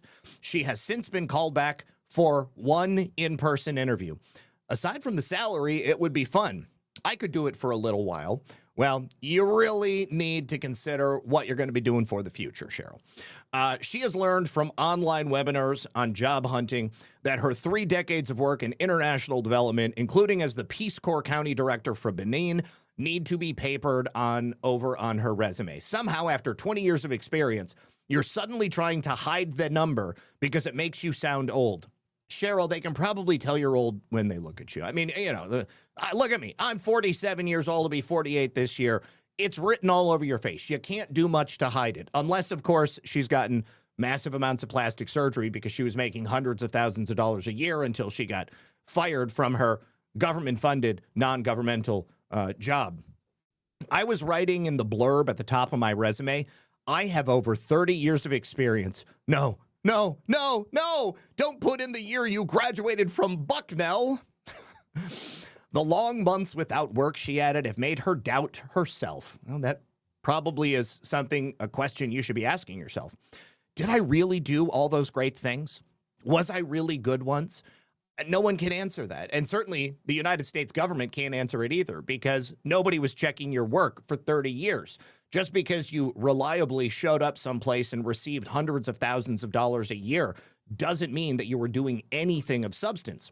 Alicia Beyer, 53, who had a 25-year career at USAID as a contractor and ran reproductive health programs in Africa, what has that done? What has that done for the people in Africa? Has it really had any measurable impact on the birth rate or on the transmission of HIV? You know, I don't know, because every time I look at the numbers, it always just appears to be basically the same. So she moved in with a neighbor last year. God bless. You know, glad she had a neighbor to move into. That way she could rent out her home in Rockville, Maryland to cover the mortgage. She since moved back, but she said because of complications with Medicaid, and she has a delay getting a biopsy for what her doctors think is non-Hodgkin's lymphoma. It's tragic. I mean, you could try so many other things like red light and obviously lots of other things we've talked about on the channel before. But we were running these large programs looking for vulnerable populations, trying to help support them, not trying to help fix them, not trying to take away those things that make them vulnerable, because God forbid we fix the problems. If we fix the problems, we won't be able to spend money trying to address the problems anymore. It's a little bit like the SPLC. But then you find yourself a user in the system, having to tell people you're unemployed all the time and going to the doctors and saying Medicaid. It's a humbling experience, and to have to ask all the time for help. Again, welcome to the experience of the vast majority of Americans. Courtney Blake, 47, was working last year in Geneva in USAID's Bureau of Humanitarian Assistance. And what the hell did they do besides living in Geneva? Today, she is staying with her sister and her sister's family in New Paltz, New York. I'm living with family all over again, like I'm 22 and just out of college. She's applied for more than 40 jobs, and she remains angry about losing a calling that since 2012 has taken her to war zones like Iraq and Ebola outbreaks in Liberia. She's upset that there's no more war zones to go to, and there's no more Ebola outbreaks for her to address or pretend to address. I spent the last 13 years of my career and also personal life turning up to work every day in service to my country, doing work that at the core I believed in. But suddenly, and on a whim, all of that is forgotten. Let me also suggest here that considering the fields that all of these people were working in, they could also attempt to apply for federal service in any number of other agencies. I mean, there are still a lot of government jobs that are available. People are leaving and, there is a need for other things. But again, none of them have any marketable skills. Don Niss is 56, and he spent 21 years at USAID, including 3 years managing the agency's billion-dollar budgets for Afghanistan and Pakistan. This is hilarious because if you look at the work that's been done in Afghanistan and Pakistan, those billion-dollar budgets, you could not put a finger anywhere on a map and say, well, I can tell that money went here. How many years, how many decades were we in Afghanistan, and how many roads did we build? How many schools did we actually build? How much infrastructure did we actually put in if it wasn't, for a fob or something like that? I mean, a lot of that money just ended up going into the pockets of warlords and people, Bedouins roaming the desert. So I'm sorry, but Don, I would not be telling people that you were managing USAID's multi-billion-dollar budgets for Afghanistan and Pakistan. I tend to think that that's a detriment. If I looked at someone's resume, you used to work at USAID. Ooh, you were the guy that was managing billion-dollar budgets in Afghanistan? Yeah, I'm sorry, Don. This is a job that's going to require cash handling, and I just don't feel comfortable putting somebody with your relevant experience in charge of money because you'd probably lose it. Last year, Don was making $195,000 annually as a USAID development advisor at the Pentagon. He's got 12-year-old twin sons, and the tension over his impending job loss was particularly tough last year. There was a period of time between February and March where every other day my son would get home from school and say, "Daddy, have you gotten fired today?" Don said it's kind of a gut punch. Again, nowhere else that you can get a job at, Don. His wife works as a school teacher, but as of last month, he had depleted his savings and dipped into his 401k because he's not willing to get a job someplace that he believes is beneath his station. I pulled out enough money to cover expenses for the next 6 months, but just not knowing what to expect.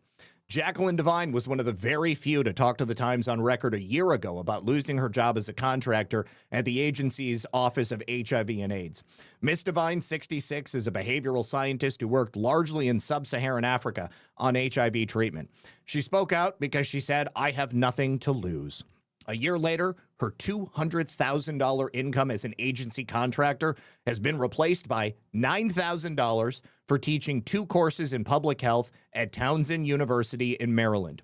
She's made ends meet with some income from investments and an annuity from another previous job at the World Bank, but she said that what amounted to a sudden forced retirement has left her at loss. "I feel invisible professionally," she said. "I feel paralyzed in some way."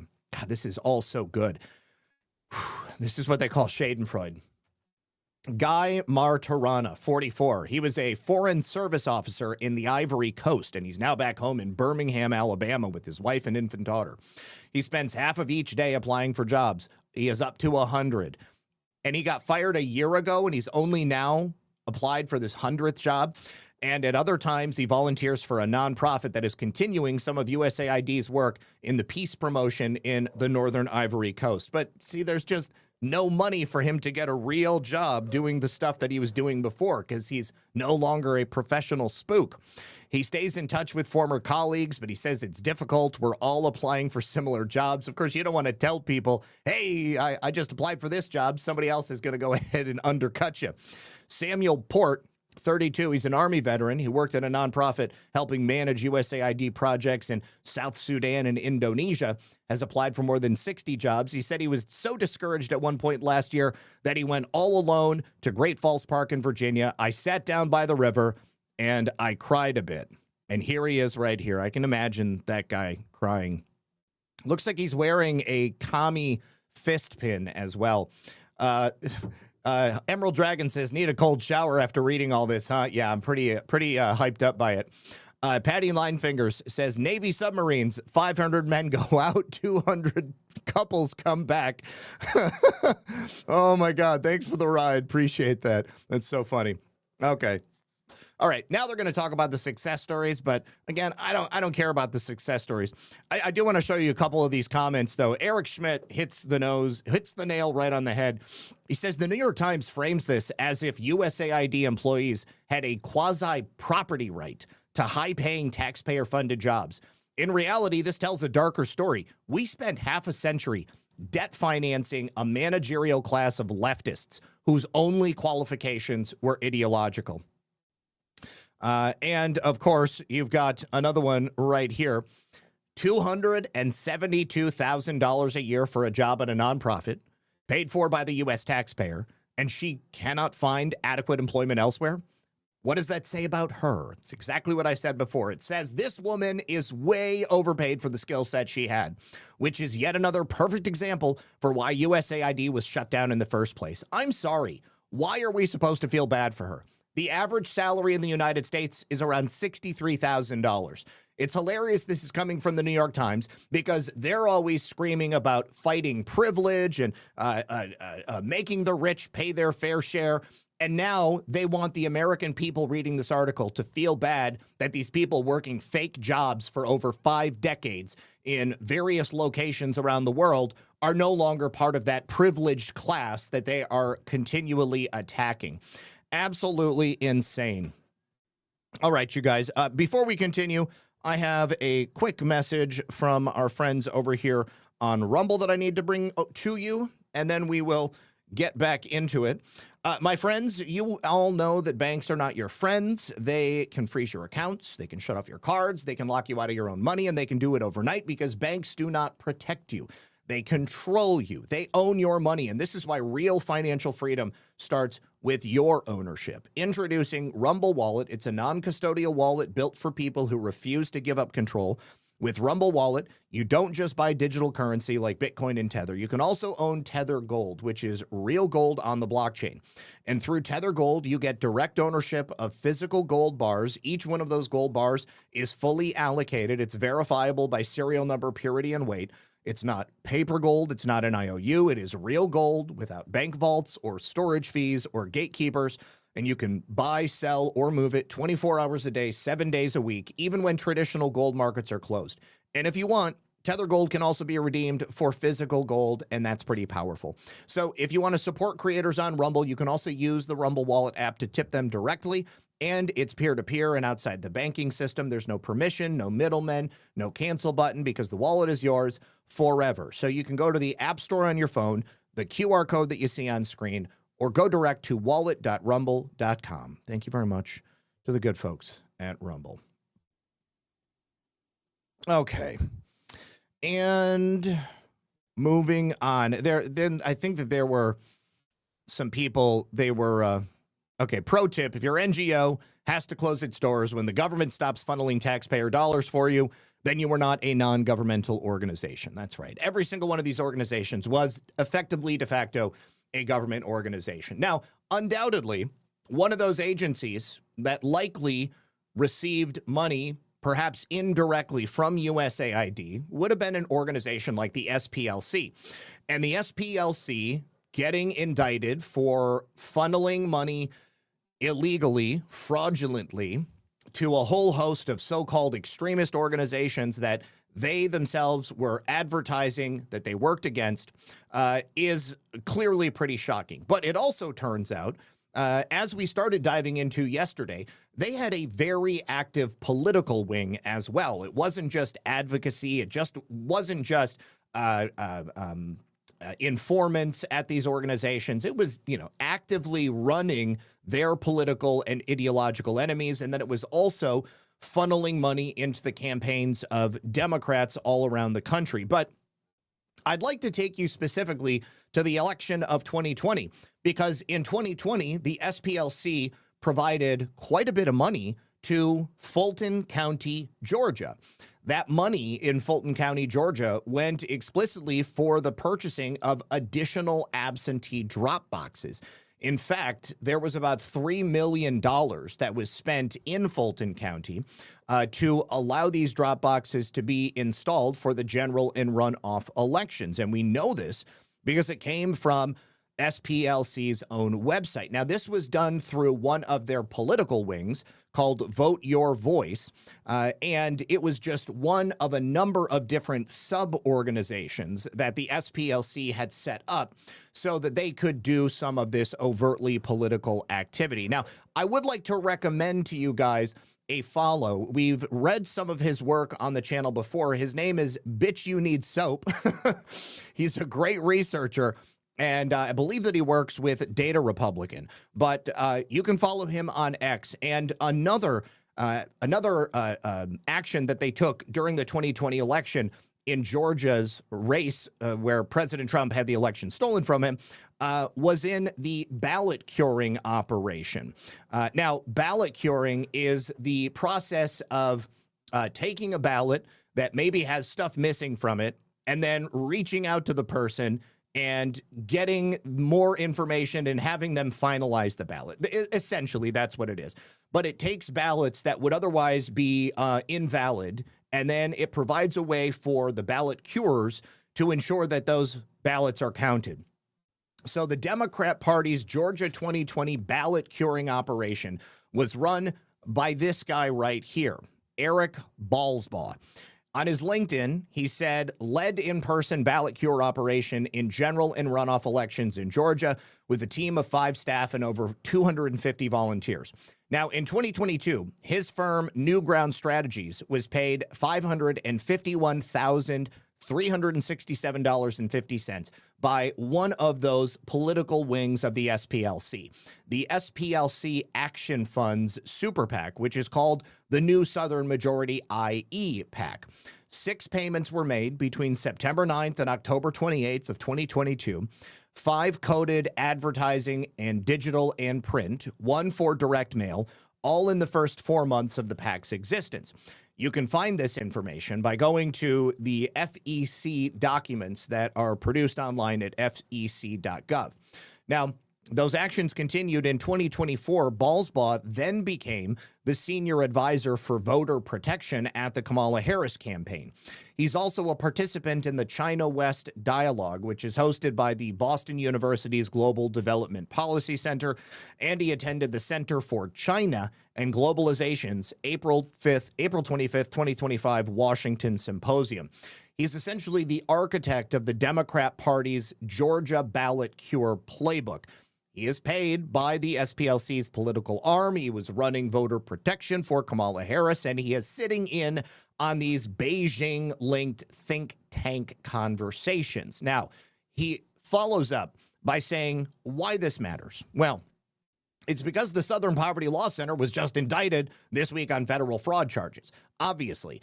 But it's a bigger issue because the SPLC is not simply a nonprofit, because we had the launch of those political action committees in 2022. A political action committee and a super PAC called the New Southern Majority IE PAC. That super PAC's first major disbursement went to New Ground Strategies, the company that we just mentioned, and the guy who created the ballot cure process for Democrats in Georgia. Now, there was a partner at that firm, Eric Balsbaugh, who is the guy who wrote that strategy, and the SPLC nonprofit raised money to, quote, fight hate At the same time, they were funding the political consulting firm for the Democrat Party's ballot cure initiative. So the donors actually thought they were funding the civil rights work. But in reality, the money that was being brought in for the civil rights work was then being funneled in to the super PACs. And then those super PACs are the ones who were doing the overtly political things, like the payments for mailers and advertising to Eric Balsbaugh. This is another type of fraud that I think could become an issue for the Southern Poverty Law Center, but it wasn't specifically mentioned in the indictment. Again, though, don't forget, Todd Blanche said that that investigation is very much ongoing. Now, a woman who used to work at the SPLC, Heidi Byrick, she ran the SPLC's intelligence project. That was essentially the engine that created the hate map that targeted conservatives. That hate website that the Southern Poverty Law Center shut down after their relationship with the FBI disintegrated. And it became pretty obvious that it wasn't really about people who were saying hateful things or, mean to people of other races. It was really just a collection of people on the right who differed ideologically from the people running the SPLC. Now, once that disintegrated, she left the SPLC to start working for something called the Global Project Against Hate and Extremism. Now, this is another non-governmental organization, and it's interesting because there is, again, a lot of money going in to essentially do the same thing she was doing at USAID. Now, $100,000, we're looking at the year of 2024 here. So $100,000 comes in from the Democracy Fund. That is a fund that is funded solely by Pierre Omidyar. That was one of the original founders of PayPal. $100,000 to her. In previous years, she had received $200,000. The Rockefeller Philanthropy Advisors, which is, of course, funded by the Rockefeller family, and then a network of donors that donate to the Rockefeller Fund, they provided $400,000 in 2024. You have Horizon Charitable Foundation. That's $150,000 for that year. Horizons Foundation, that's a private foundation supporting progressive social change. They donated $75,000 that year. You have $100,000 from the Jewish Community Foundation of Los Angeles. You have $25,000 coming from the Woven Foundation. They support gender equality. And then you have $5,000 in matching gifts from the Annie E. Casey Foundation. That was an endowment from Jim Casey, who was the former CEO of UPS. So the Global Project Against Hate and Extremism, a 501c3 nonprofit for the year of 2024, received over $855,000 in publicly traceable donations. Now, back in 2018, Heidi Byrick sat on stage as the face of the SPLC's intelligence project, creating that hate map, and she talked about giving teachers and students the tools to, quote, stop hate in schools. She spoke like the SPLC was the nation's moral compass, and the work that she and the SPLC were doing was so vitally important. She said that after Trump's election, they were tracking the increases of hate incidents, and then they would package these numbers into school programs and these, quote, teaching tolerance materials, and then they would move them into the hands of teachers. They would be taught in K through 12 programs. Think about all those kids growing up in the last 10 years who seemed to think that there was some, major uptick in white extremism and hatred against people of different groups. And it was all because of the work of places like the Southern Poverty Law Center. So now we go ahead a couple of years and we find out that the same organization that was now indicted for a federal grand jury running this fraud scheme, accused of secretly funneling these millions of dollars into the very hate groups that they were allegedly fighting against, and then lying to banks and lying to donors, setting up fake straw man accounts. Heidi was working at the SPLC, and she was telling students and teachers that the SPLC was the answer to stop these same groups that the SPLC was funding, and arguably may not have existed if it wasn't for the intervention of the SPLC. Let's hear from her. The hate crimes that are happening on campuses. And this is a very low audio video, so I encourage you to turn up your volume. I've got my soundboard turned up all the way. Not only college campuses, but high schools, middle schools, elementary schools. And our teachers in those environments are ill-equipped to manage the conversations that they generate. And so going back to sort of just as you started to talk about what could be done, what are the resources that are available for students? I work at University of North Carolina in Chapel Hill. What are the resources available for students, for teachers, not only at the university level, because I actually think we have a little bit more there, but at the high school and going further down? Thank you very much. A good question. Heidi. I know ADL has a ton of resources. ADL is another group that I'm hoping to God, praying that they are going to be investigating and indicting next, because they did exactly what the SPLC did, but they did it on an even larger scale, and they did it for many, many, many more years. As well. At the Southern Poverty Law Center, we have a project called Teaching Tolerance that deals with the K through 12 cohort and mostly has materials written specifically for teachers. And we have put out a ton of material in the last, really since the election, about this problem and how to handle it. I encourage you to look at it. You know, one of the things that was most amazing about the election itself for us was that there were almost like 900 hate crimes in the 10 days after the election. And how many of those hate crimes do you think were actually funded by the SPLC, or that were actually perpetrated by the people who claimed they were having hate crimes committed against them? The largest chunk of them happened on school campuses, many of them involving, you know, like very, very young children. And so this is quite a challenge. It's a lot less likely somebody's going to come up and catch you if you're spraying a backwards swastika on the side of an elementary school building. Challenge for administrators and teachers to deal with. So I encourage you to look at the material. I know ADL has a ton of stuff. Thank you, Heidi. And to build upon what Heidi said, I mean, we've thought this for decades, like the best antidote to ignorance is knowledge. All right. So that is, I believe, the leader of the ADL right there. And it's highly notable that the SPLC and the ADL work together in such close proximity.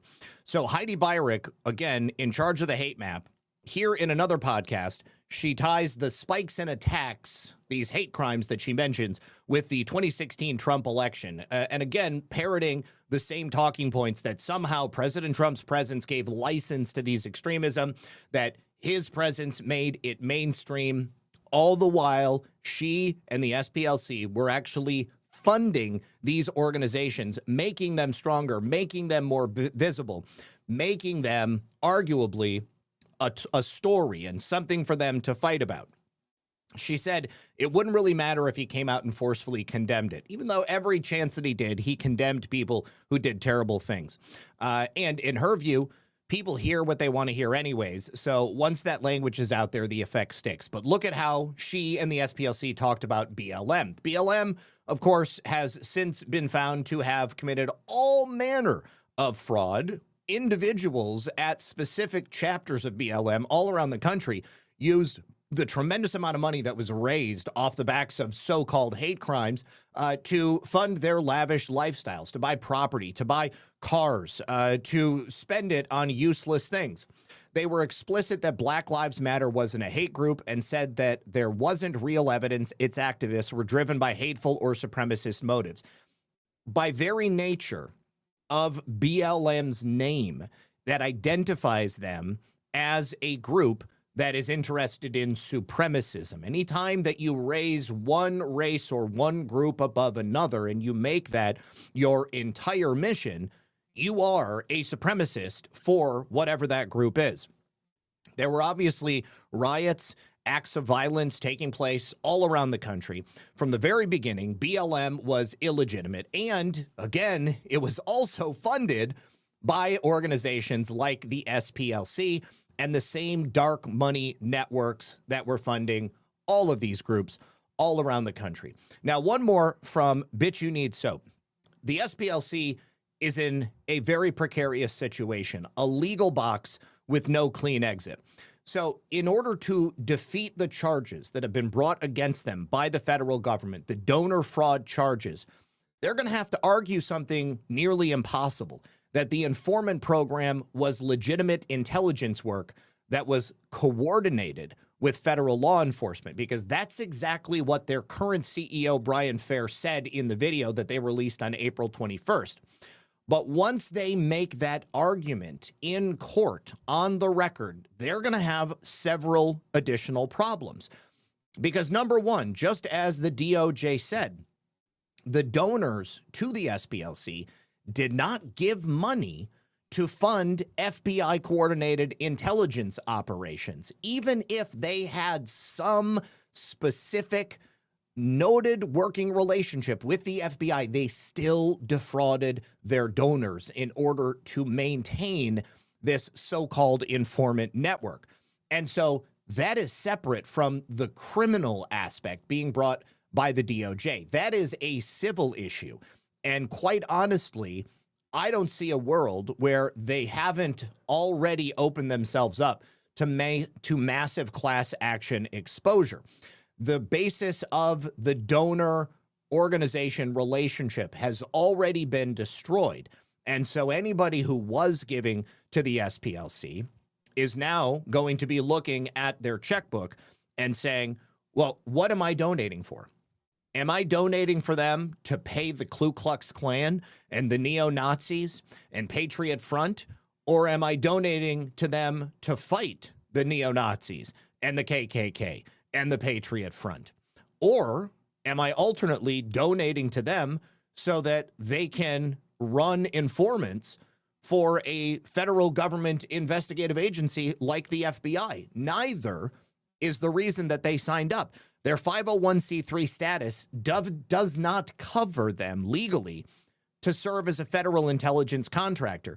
Their tax exemption then becomes contestable. As I said on the first date that this information was released, the IRS is going to be taking a look at their tax exempt status. And I, again, do not see a world where that 501c3 status isn't stripped very, very quickly. It's more than likely going to happen before anything happens with the court case. So admitting FBI coordination validates exactly the Grassley Patel HJC filings that the SPLC was feeding the FBI taxonomies used to target American religious communities. Now, one of the biggest and most notable groups that the SPLC targeted during the Biden years was Catholics. And of course, they did provide information to the FBI in the form of so-called counterterrorism training. And the FBI used that to then go after Catholic moms and dads, even to spy on people in churches. The traditional escape hatch in a case like this is gray mail. The SPLC threatens to expose FBI coordination in discovery. So then the DOJ would have to back off to protect FBI secrets. Except the only thing is the DOJ and the FBI want this exposure. There is nothing for the SPLC to blackmail or to graymail the federal government with. They've already stated exactly what they intend to do. They're the ones who brought the charges. They're the ones who started the investigation. They're the ones who discovered a previous investigation was started under the Biden regime and then was covered up.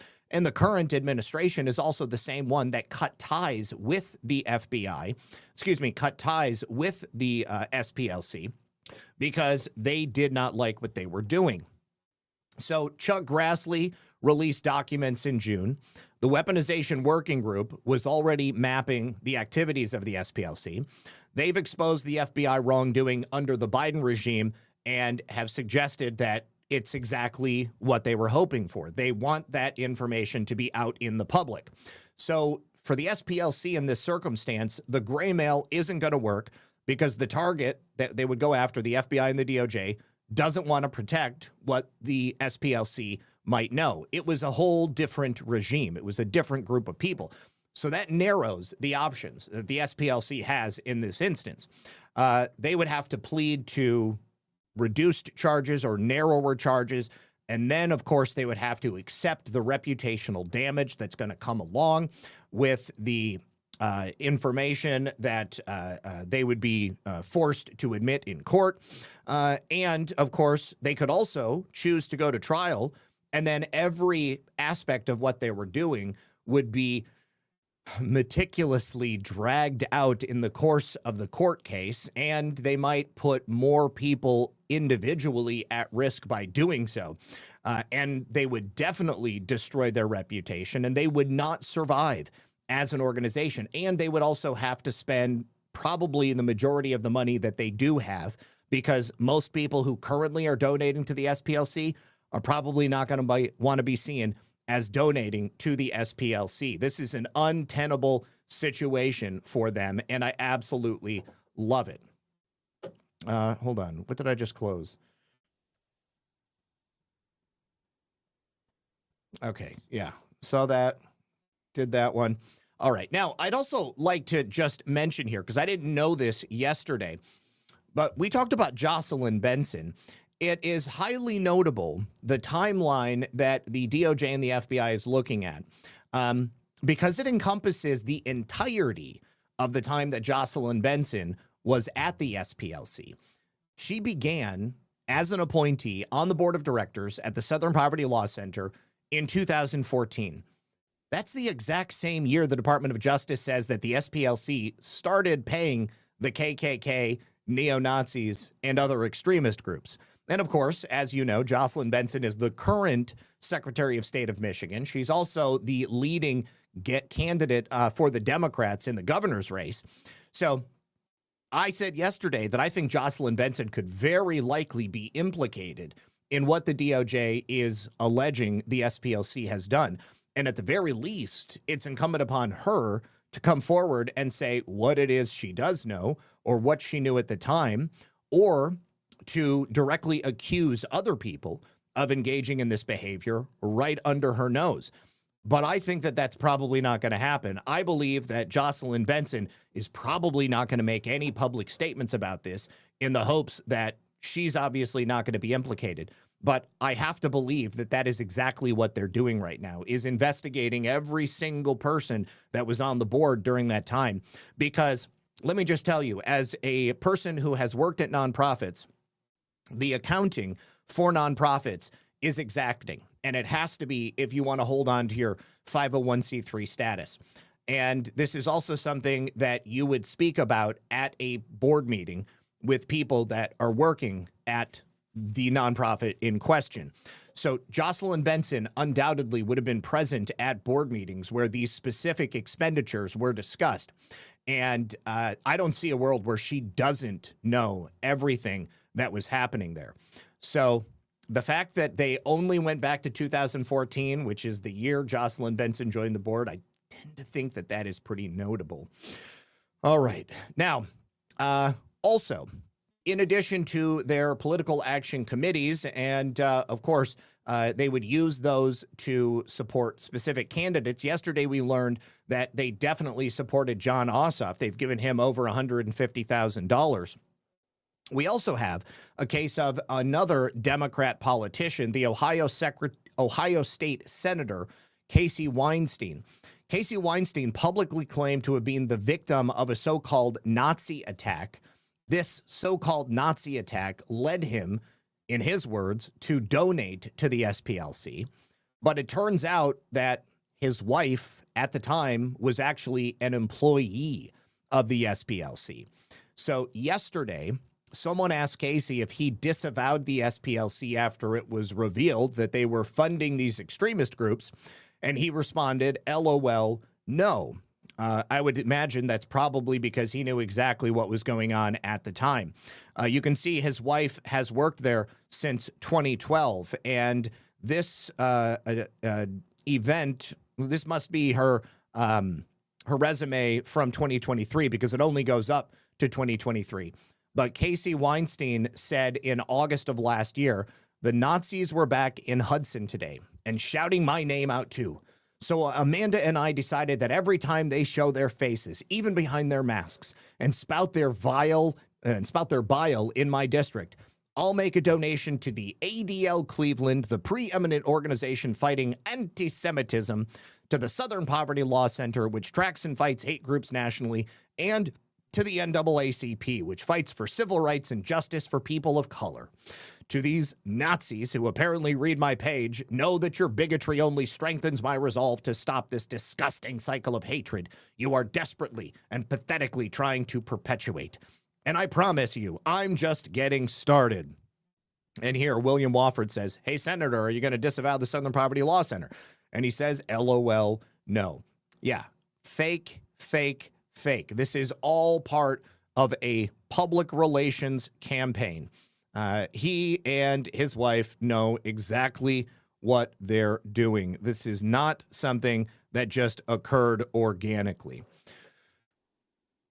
All right. Now, we have a clip here of Caroline Leavitt, who, by the way, is about to have her baby any day. So she's probably going to be taking some time off in very near future.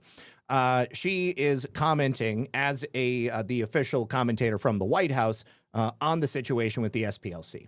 Well, you're right. The Southern Poverty Law Center was a very reputable organization at one point in time, and they have unfortunately transformed into a criminal organization run by fraudsters who are paying for and inciting this very racism that they claim to stand against. Now, you mentioned the Charlottesville hoax, John. It's a brilliant point because that is one of the most vicious and egregious smears that has been used against President Trump over the course of the past 11 years since he got himself into politics. And this group funded some of the funders of that hoax that not only the media ate up like candy, but that the Democrats ran campaigns on. If you recall, in 2020, Joe Biden launched his campaign for president on the basis of the Charlottesville hoax. It was a total lie, and it was funded by this organization that claims to stand against racism. I'm glad to see accountability is being had thanks to the Department of Justice, and I would like to criticize the legacy media. If you read articles about this case and this indictment in the New York Times, they're trying to claim that this is a weaponization of justice from the Trump DOJ. It couldn't be further from the truth. This was a grand jury indictment made up of Americans who realized that this organization was engaging in criminal activity, and they need to be held accountable for it. Yes, they do. Now, I See a Lie over on YouTube just asked a very consequential question because it rounds out the conversation on the SPLC. Was the SPLC connected or involved in any way to the events of January 6th? Now, what do we know about January 6th? Well, there were dozens of FBI informants that were present in the crowd on that day. And the SPLC is known to have funded the presence of the exact same type of informants at so-called right-wing events, extremist events all around the country. So we also know that there were Antifa-connected individuals, BLM-connected individuals that were not only present in the crowd, but were also known to the FBI. So Jim Jordan, who just so happens to be doing the congressional investigation on the SPLC, just asked the exact same question. So good look.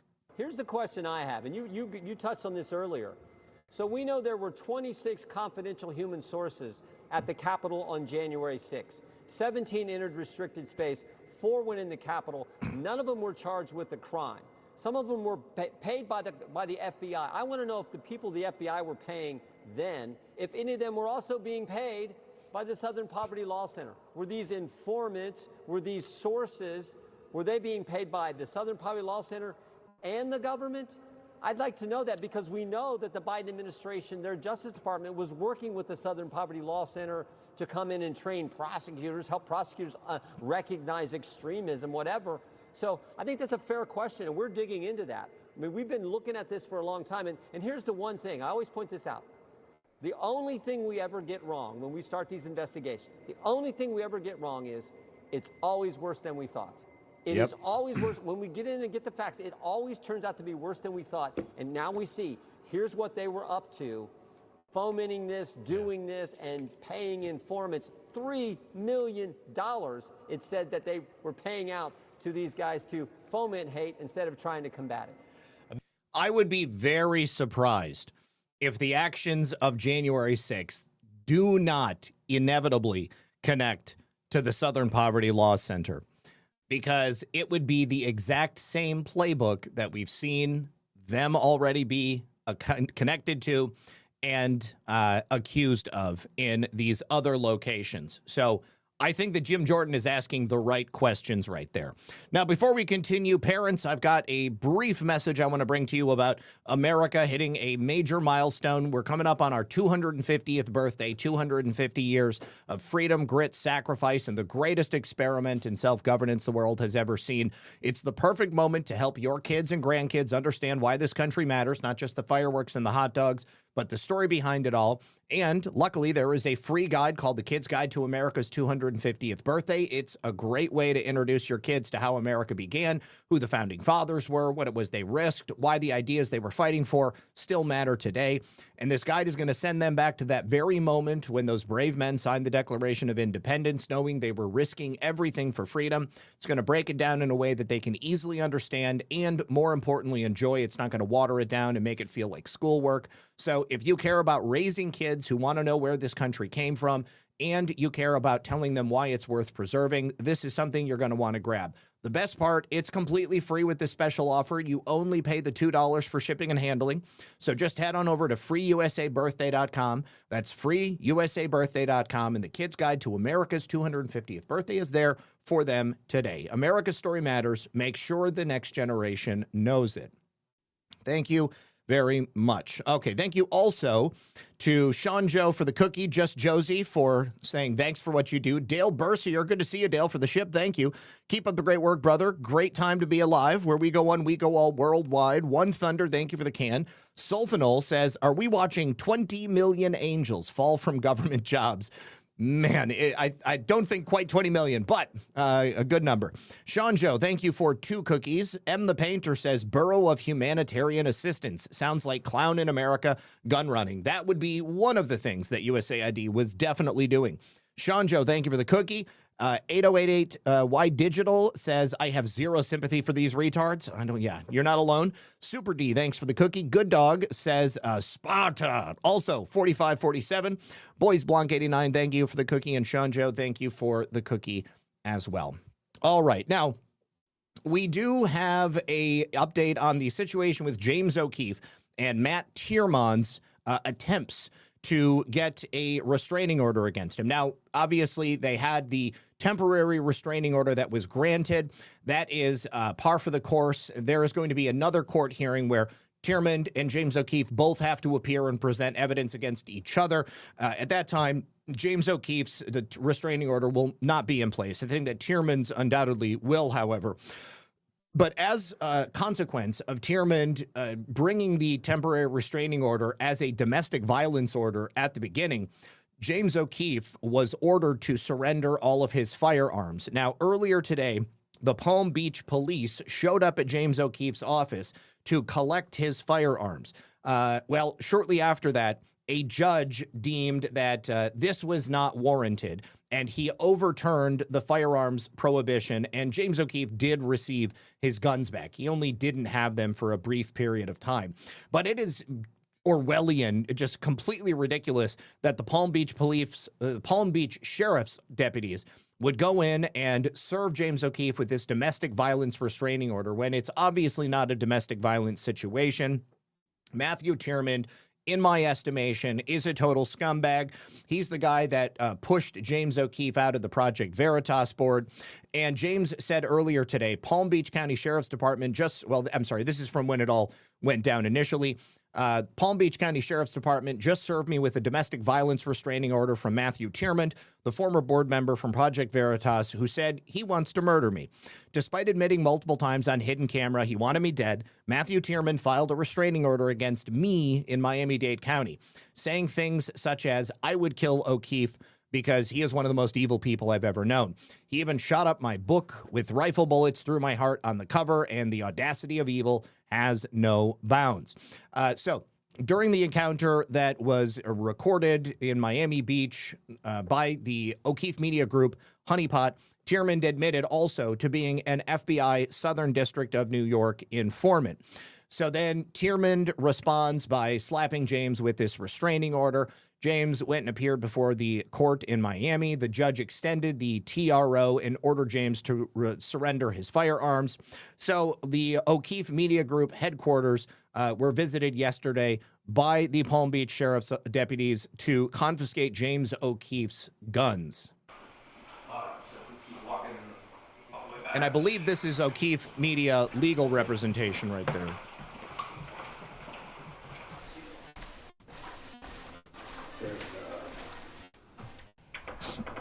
Ottoman over here. Everything's on. This is all three? Yep, this is it.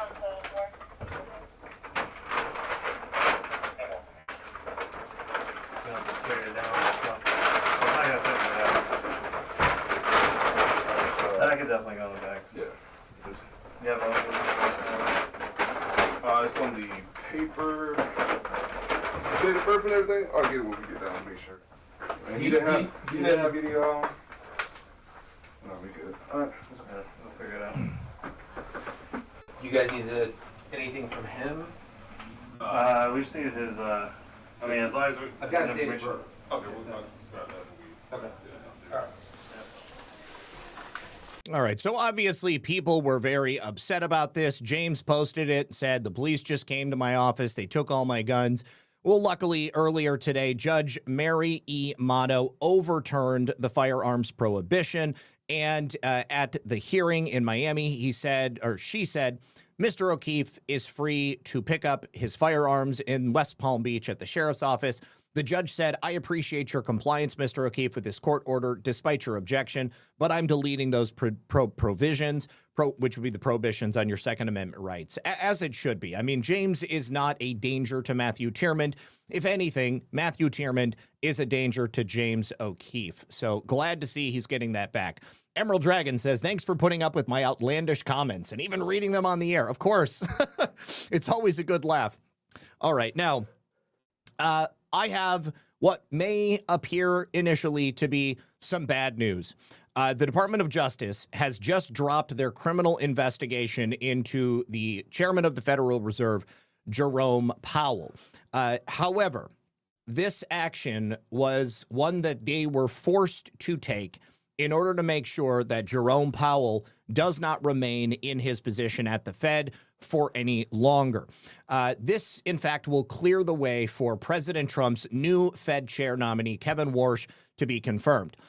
It was previously stated by Senator Thom Tillis, who is not running for another term, that he would block any nomination to the Fed by President Trump if the Justice Department was still investigating Jerome Powell.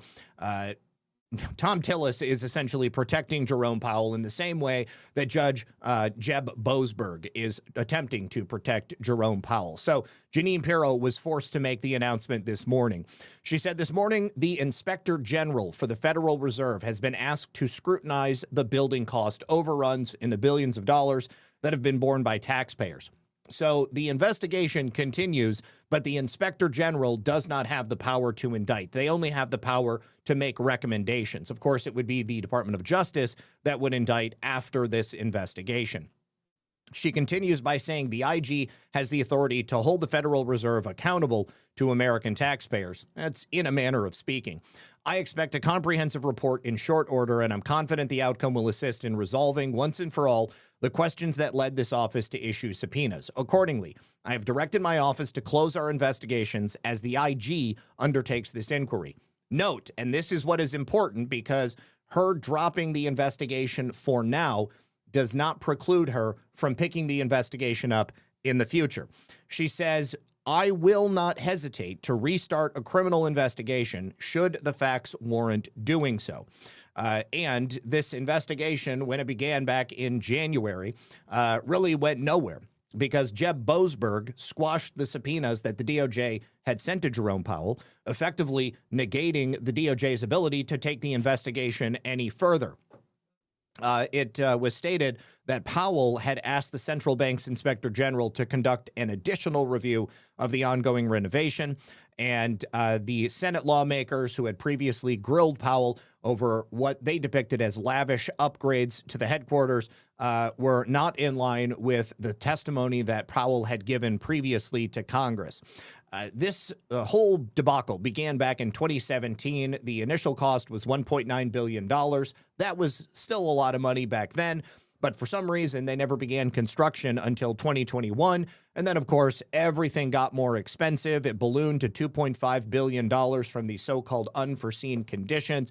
They are still not done, and the money is still not being spent.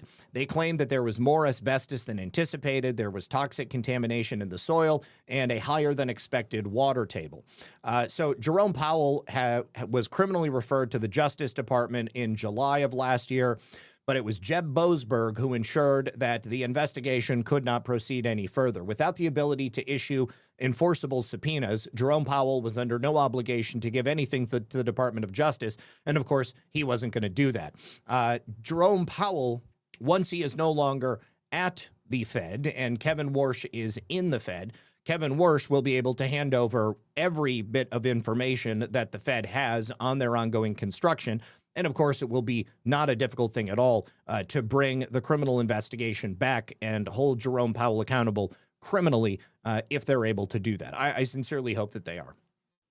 All right, we also have some good news about Todd Blanche as the new acting attorney general. Like I said earlier, it seems like things have started going quite a bit faster since Pam Bondi left. He has approved an inquiry into Cassidy Hutchinson. Now, Cassidy Hutchinson, it was announced a couple of weeks ago, was the subject of a criminal referral from Representative Barry Loudermilk, who is currently the chair of the GOP's January 6th committee. We know that Cassidy Hutchinson repeatedly lied under oath about this non-existent altercation that took place between President Trump and the driver of his limousine. She said that President Trump grabbed the wheel of the beast and tried to steer the limousine back towards the Capitol. That never happened. Other people who were present said that Cassidy Hutchinson was lying.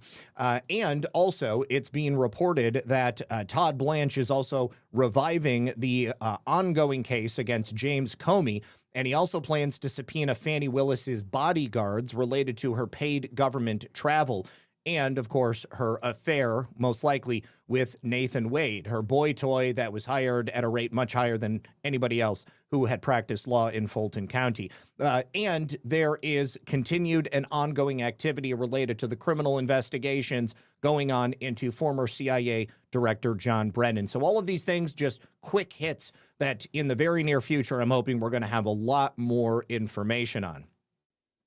We also had another announcement from the Department of Justice earlier today that the federal government is taking specific actions to strengthen the federal death penalty and the use of the death penalty.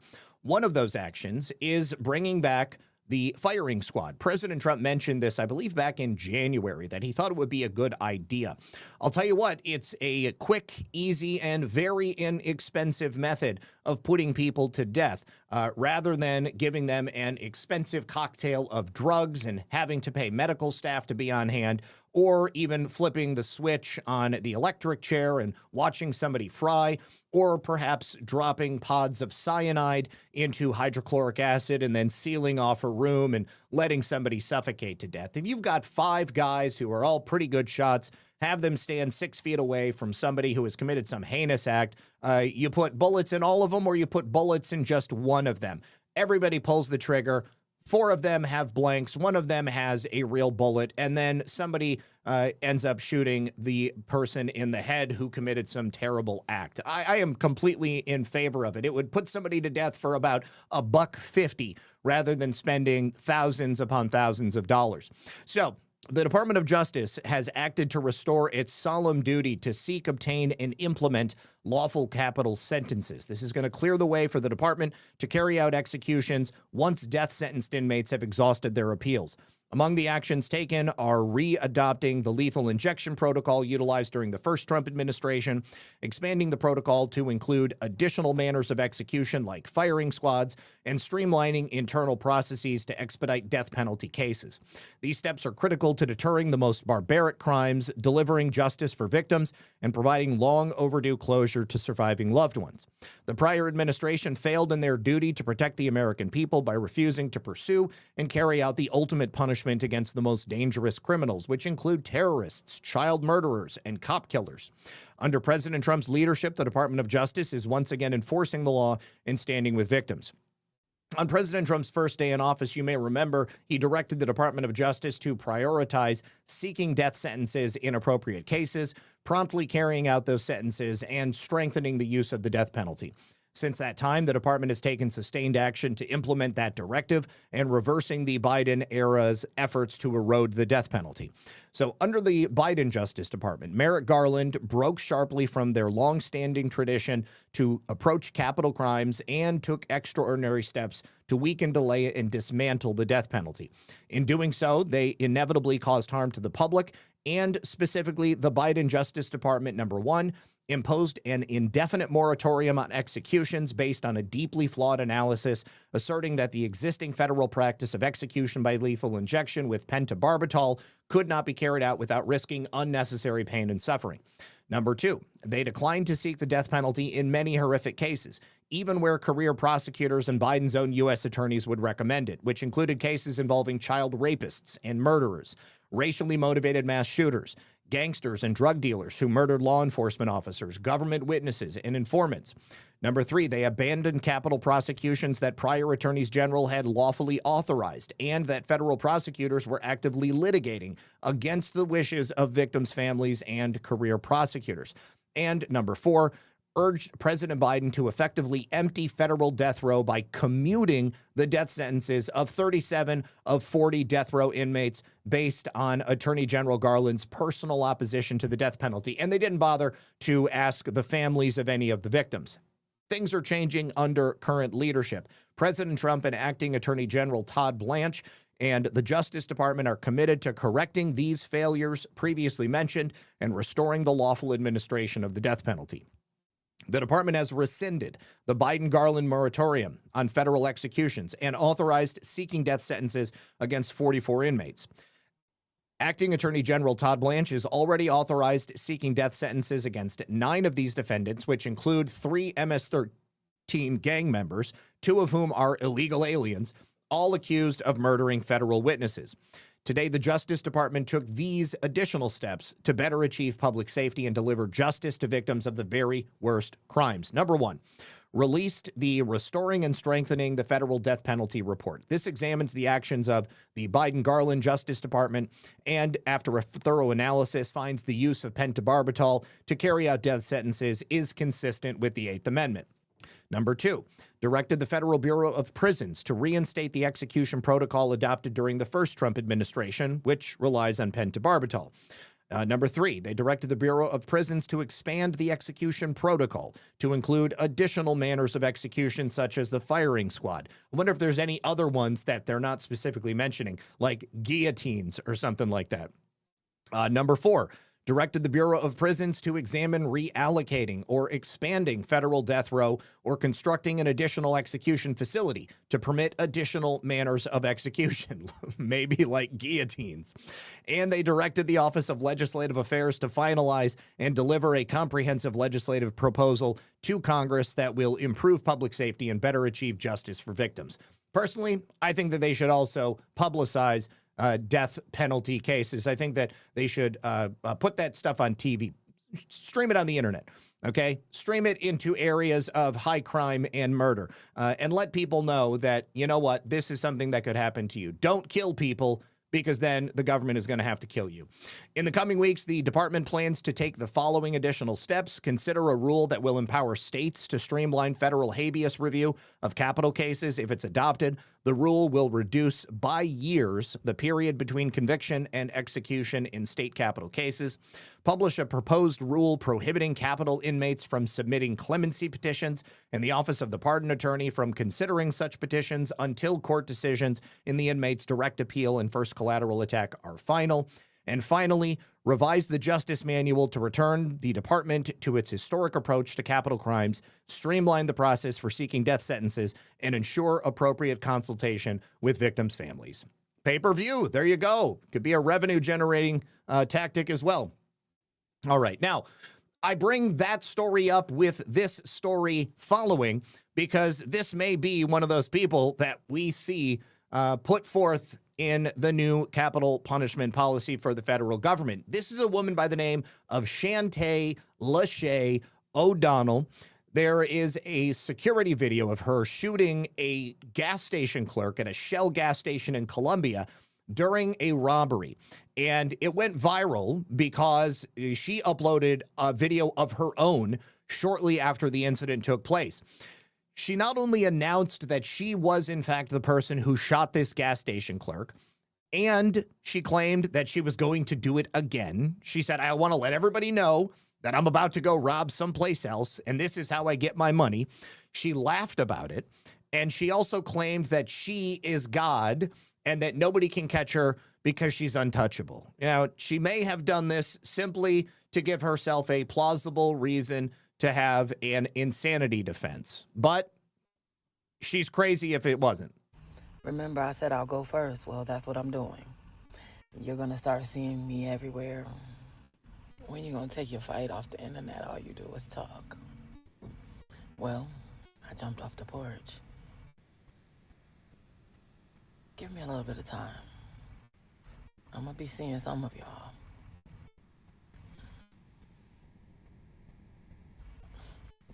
You want to roll with the Most High God if you ain't afraid. There might be a place for you in a time. I'm coming into a city near you, probably. I'm guessing. If I'm not God, they're going to take me down. But if I am, then I'm just going to mock them and make a mockery of the system. Anyways, it goes on like that for like another 5 minutes, and this is not the only video she posted. She posted several of them. But the video of her shooting this guy is absolutely chilling. Like, I don't even think that she had a reason to shoot him. She said in the other video that he laughed at her when he saw her holding this little pistol in her big meat paws. He laughed, and she shot him because of that. I think that guy's okay. I don't think that he's died, but this is insane that this is what this nation has come to.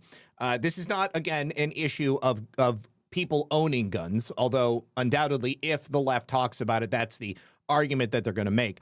This is an issue of crazy people owning guns, and we don't even know that she owns it legally, but clearly this woman is out of her mind, and there are a number of other issues societally related that I don't even need to touch on. Quite clearly, we got a problem in this country with certain groups of people who seem to think that this is the type of life that is okay to lead, and it's simply not.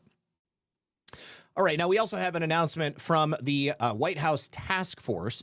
The U.S. Small Business Administration has announced through their work with the new task force that they have referred 562,000 suspected fraudulent SBA loans to the U.S. Treasury and our man Scott Bessent to take a look at for collection, which is the largest single referral package on record that the SBA has ever submitted.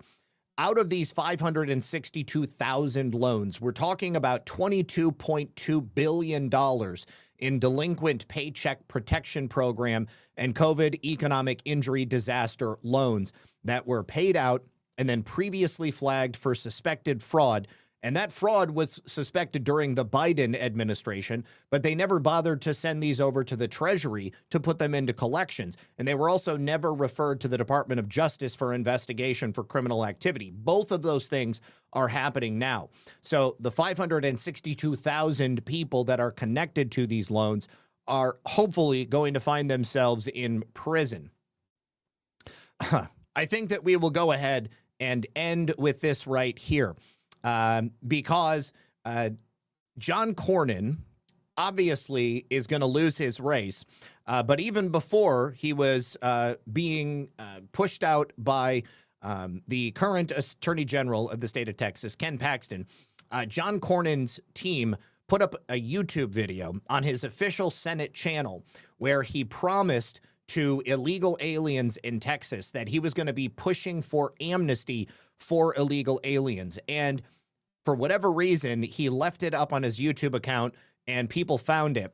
And now that people found it, I believe it's being removed. But you can see here in this video John Cornyn making an explicit appeal to illegal aliens. Now it's in Spanish, so but you can see that it's only got 1,200 views, and it was posted in September of 2020, and it had 0 likes in the last 6 years. Not a single person that came across this video on John Cornyn for Texas with less than 1,000 subscribers liked this video. El senador John Cornyn. El senador Cornyn ha luchado para detener el tráfico sexual. John Cornyn fighting for illegal aliens and promising them amnesty. Y mientras el senador Cornyn está a favor de fronteras seguras, él apoya firmemente la Dreamers. legalización de los dreamers. I'm John Cornyn, and I approve this message. Lucha para todo Texas. Anyways, now that video is out, John Cornyn's, his career couldn't be any more done than it was before. Jep863 says, death penalty, noose, and firing squad, all good rope, are a lot cheaper than drugs and the electric chair. Let's see.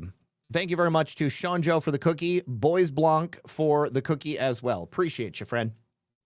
All right, now speaking of illegal aliens, an illegal alien from Nicaragua has just been arrested in Green Bay, Wisconsin. Yet another example of a crazed alien immigrant coming to the United States and committing senseless acts of violence against people of our nation. He entered into the home of his ex-girlfriend and he savagely attacked both her and her new boyfriend with a machete this week. His name is David Joel Morena Garcia. He's 29 years old, and he's facing 2 counts of, thank the Lord, attempted first-degree intentional homicide. Plus, they've got additional charges after the brutal attack left both of the individuals severely injured, probably severely disfigured, I would imagine. So police say that Morena Garcia used a key to enter the home, and he immediately began attacking the victims with this machete. Didn't say a word, just came in and started chopping. He later admitted that he wanted to kill them. The victims are a 26-year-old woman with whom this man has a child, and then a 23-year-old man from Green Bay. Both suffered machete wounds and were hospitalized. It's unclear if the child was at home during the attempted murder, but according to the complaint, he came in, allegedly hit the male victim with a machete in the shoulder, firearm, and shin, and then he allegedly beat his ex-girlfriend. She suffered lacerations on her hand, neck, plus an injury to her head. She said that David did not say anything. He just went in and started cutting them and attacking them with a machete. Stated that David had already made several death threats to her by text message and in person. Of course, I'm sure that was told to the police, but the police did nothing about it because he's an illegal and he gets special circumstances. So victim 1 left the bedroom and ran briefly outside. During this time, David beat victim 2 and then chased her out of the house. Victim 1 stated he ran down Edgewood Drive after chasing victim 1 down the road with machete. David got into his vehicle and left. Police used flock cameras to track Morena Garcia and arrested him during a traffic stop. Morena Garcia stated he saw his wife with another male in his bed and he lost his mind and blacked out because of the rage. But remember, he came into the house unannounced with a machete. It was definitely premeditated. So yes, here is local news. I'll be interested to see how they report on it. Green Bay police say a 29-year-old man is now charged in a brutal machete attack. A 29-year-old man, a 29-year-old Wisconsin man. No, he's a 29-year-old Nicaraguan illegal alien. Left 2 people seriously hurt on the city's east side. Investigators say that David Morena Garcia forced his way into a home on Edgewood Drive early Monday, went into a bedroom and attacked a 23-year-old man and a 26-year-old woman with a large bladed weapon. Both victims suffered deep cuts and needed emergency surgery. I bet. According to the criminal complaint, Morena Garcia told detectives he, quote, just wanted to kill them, end quote, and led officers to the machete that he threw from his vehicle after driving away. He remains in custody on a $750,000 bail. He'll be back in court next month. Police say the investigation is still active. They're asking anyone with information to contact Green Bay Police. Yeah.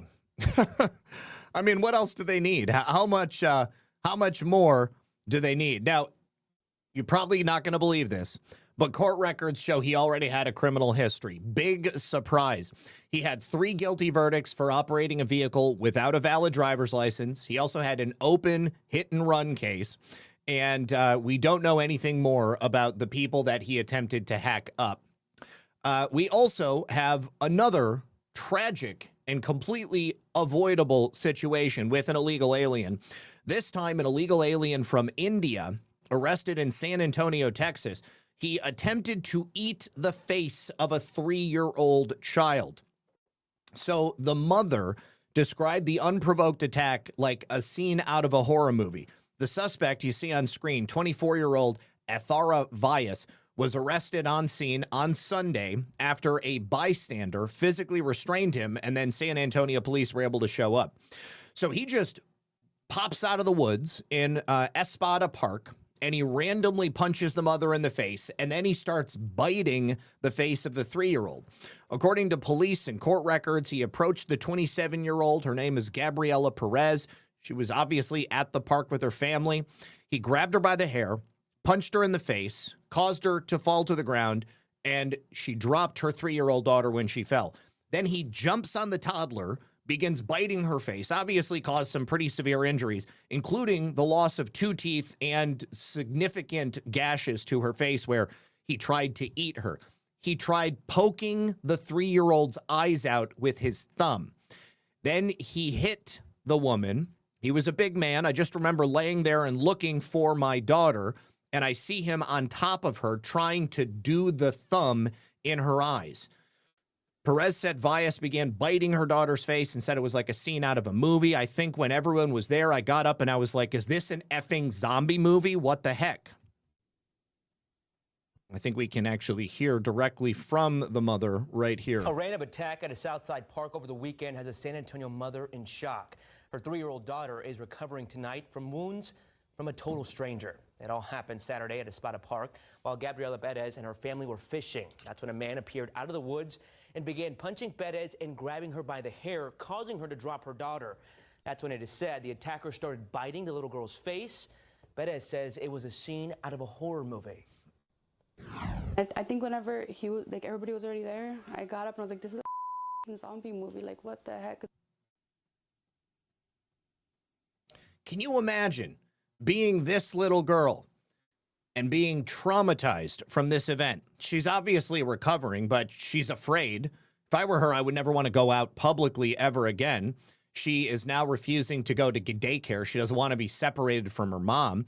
This guy is obviously going to face multiple charges: injury to a child with intent to cause bodily injury, aggravated assault, assault causing bodily injury, and, of course, illegal entry from a foreign nation. He's been booked in the Bexar County Jail. Police confirmed he was a total stranger, no prior connection. An investigation is ongoing. They are running a GoFundMe to try to cover the medical bills and the dental bills for this poor little girl. And this kid is probably going to need therapy for the rest of her life. All right, finally, the Gates Foundation, of course, co-founded by former Microsoft founder and multi-billionaire Bill Gates, is now in the process of culling hundreds of employees. At least 500 jobs are going to be lost, and all of it is due to the ongoing Epstein investigation. Now, an email was sent to the Wall Street Journal, internal email from the Gates Foundation, showing that they've opened an external review of their ties to the now deceased or removed sex offender and sex trafficker Jeffrey Epstein. These 500 jobs are going to be phased out by 2030. It represents about 20% of the total workforce at the Gates Foundation. The foundation plans to cut 200 of those jobs by the end of next year. They're also going to be forcing reductions in travel and other expenses, as they're probably not bringing in nearly as much money as they were before. This is a challenging time for our organization in many ways, but it also highlights the critical importance of taking tough actions now. Current Gates Foundation CEO Mark Sussman said in the email. When the Justice Department released the files on Jeffrey Epstein last year, obviously Bill Gates was featured prominently. He's in multiple pictures with multiple young women, appears to have asked Jeffrey Epstein for covert STD meds so that he could give them to his wife at the time. Also, of course, Jeffrey Epstein wrote that letter that he expected Bill Gates to deliver, where he talks about getting him set up with eager young Russian women. And that letter talking about his sexually transmitted diseases from those Russian hookers, giving it to Melinda Gates without her knowledge. It's obviously a very, very strange time to be an employee at the Gates Foundation. So on June 10th, Bill Gates is going to be sitting down for a transcribed interview before the House Oversight Committee. I'm looking forward to hearing what he has to say. The stakes are pretty high. It would appear that a lot of money has dried up. Microsoft billionaire Bill Gates himself seems unlikely to suffer financially. That guy's got money coming out of his ass for the rest of his life. He's one of the richest men in the world, currently valued at $103 or more billion. And if the foundation is going to survive, they're going to have to continue to raise money from their wealthy donors. But there's a lot of people who have withdrawn their money from the Bill Gates Foundation. According to the Wall Street Journal, 95-year-old Berkshire Hathaway billionaire Warren Buffett, the 13th richest person in the world, gave the foundation $43 billion between 2006 and 2024, but he's not going to give any more. The Gates Foundation has used their $86 billion endowment to address childhood mortality, infectious diseases, and other health and development issues in Africa. That's what they say anyways. Now, it's also, it would go, I would be remiss if I didn't mention that this difficult financial time for the Gates Foundation also seems to coincide with the shuttering of USAID as well. Memolori says, Zach, there's a new update on Tina Peters. The Colorado Court of Appeals has ruled she is not entitled to a new hearing looking into the possibility of jury prejudice. Daily Sentinel Grand Junction. All right, I will put a pin in that, and we will talk about that on Monday because we're going to have to go ahead and close it out there. Before we do, I have one final message from our friends over here on Rumble, and then we'll go through all the rest of the thank yous that we have. That's going to be our friends at 1775 Coffee. You guys, if you still haven't yet tried 1775 Coffee, I want to give you at least one more opportunity to do so. They got some of those starter kits. In those kits, you're going to get their bold dark roast, their smooth medium roast, and their Vitality Mushroom Coffee that gives you clean energy and laser focus without the crash. It's all made from single origin, small batch, and toxin and mold-free beans. Plus, you're also going to get their gold spoon clip and their very strong frother and their black 1775 tumbler. It's $170 worth of coffee and gear, and it's all yours for $99. If you've been watching Rumble and watching 1775 blow up and wondering, hey, maybe I should try this coffee, you totally should. And to do so, you got to go to 1775coffee.com/studio and grab that starter kit before they're gone. You can also go to the QR code on screen. Bold beans, clean fuel, and a morning routine that stands for something just like Rumble does. Give them a shout. I think that you're going to enjoy it. Thank you very much. Surter says, did you talk about Trump getting pot on Schedule 3 list? I mentioned it the other day, but beyond that, that's really the only thing that I said about it. Yeah, President Trump has put pot on the Schedule 3 list. So, definitely good thing for a lot of people. And really, there's nothing more to say about it. Kenzie fam, keep rumbling like a rock star. Thank you very much for the USDT. I appreciate it. Thank you to everybody for hanging out with us today. Let me make sure I didn't miss anything over on Cash App. And while I'm looking this up, don't forget, you can head on over to onenessdrops.com/promo/redpill78 and pick yourself up anything you want from the buy one, get one free sale. onenessdrops.com/promo/BOGO redpill78. Get yourself a buy one, get one free on everything they offer on the website. And they will automatically include it with your order. Okay, nothing over on Cash App, so we're good. All right, you guys. So that will be all. If you guys are around tonight and you want to join me on OnlyLands, I'll be live there at 10:30 p.m. Eastern. Otherwise, I will also be putting out an interview tomorrow at 5 p.m., and I will be streaming myself playing video games on Sunday. So plenty of opportunities to catch me and just hang out or just be back here Monday at 5 p.m. for another exciting episode of Red Pill News Live. So until that time, make sure you hit the like button. Make sure you share the show, and enjoy your weekend. Peace.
BDR1776 says, warmer weather is killing me watching. Have a great weekend, everybody. I missed the whole show. Well, the good news is you can go back and watch the replay. Thanks for the support. We'll see you guys soon. Bye-bye.